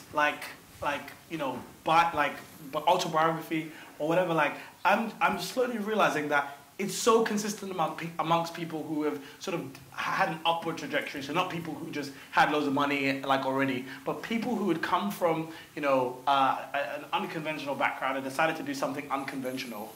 They all got told no, all the time.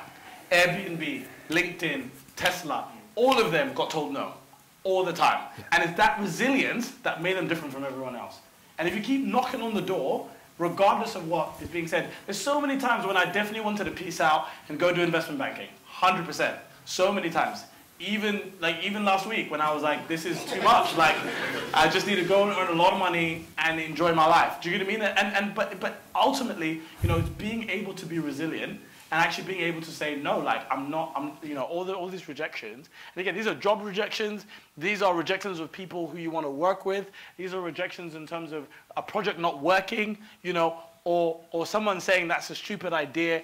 All of these things, you absolutely have to, regardless of what you do, have to learn how to accept that. And it's absolutely okay to be upset for a day or two, in your feelings, but after that, you get up again. Because ultimately, if you stay there, that's what happens when people just, again, live the mediocre life that we've talked about, the average life, where they just chill. There's so many people in government at the moment where, I sit there and I'm talking to them and they've been in the same position for 25 years.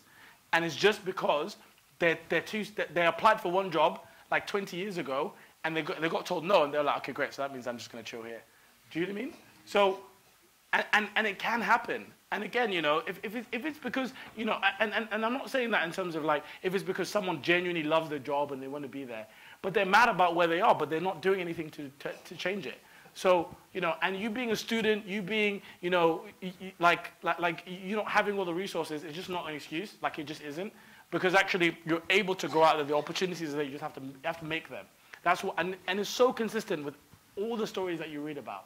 So again, make sure you read them and just get used to hear and know. Because I feel like once you get that, then actually you're able to continue to push. Round of applause. One more. Just one more note. Alternatively, you know, instead of waiting for someone to accept you, you know, you start your own thing. You know, you surpass, you avoid it. It's a jump. You know, for example, what kind of example can I give?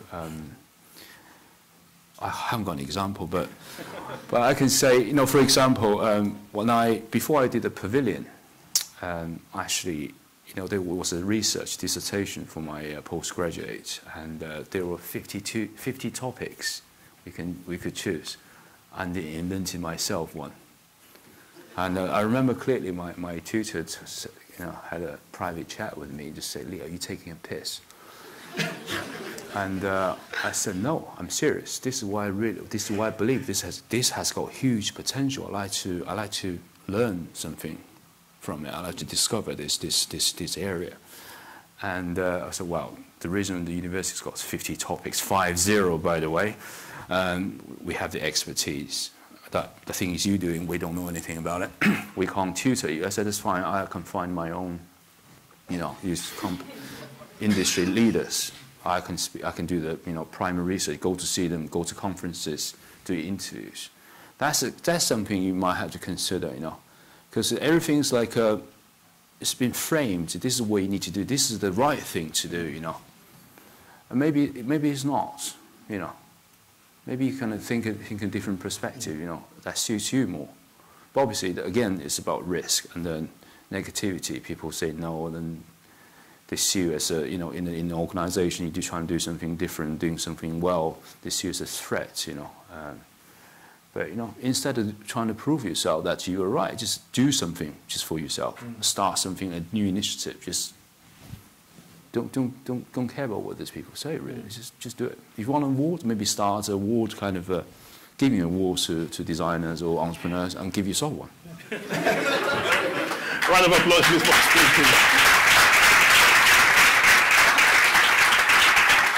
Thank you so much. We really appreciate you guys, your insights. It's really, really powerful. I want to thank you guys as well for really turning up and really engaging with them. Obviously, they're going to be here. We're about to wrap up now, and then we go downstairs. Or is it upstairs now?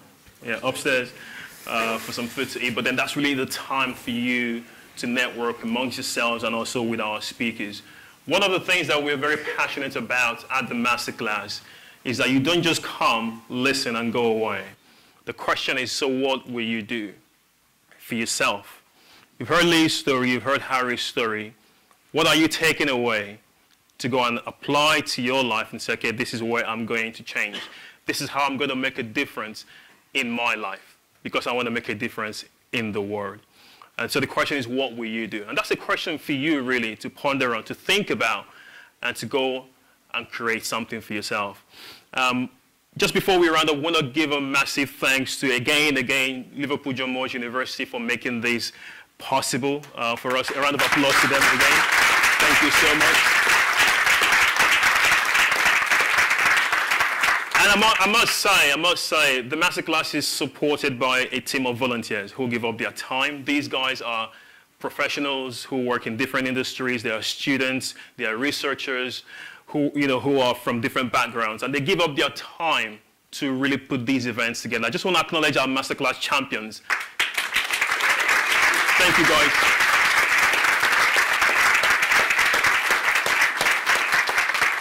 And also, thank you to you for coming, for taking part of this event, and for really, again, especially for those who are coming again and again, and for our first attendees. It's really great to have you with us. A round of applause for yourselves. Thank you. So we're just going to have some time now where we're going to go upstairs. There's some food for us to eat. Again, just feel free, network, engage with people, talk to someone you don't know. Definitely come talk to Harry, come talk to Lee, and talk to any member of our team. Thank you and have a great evening.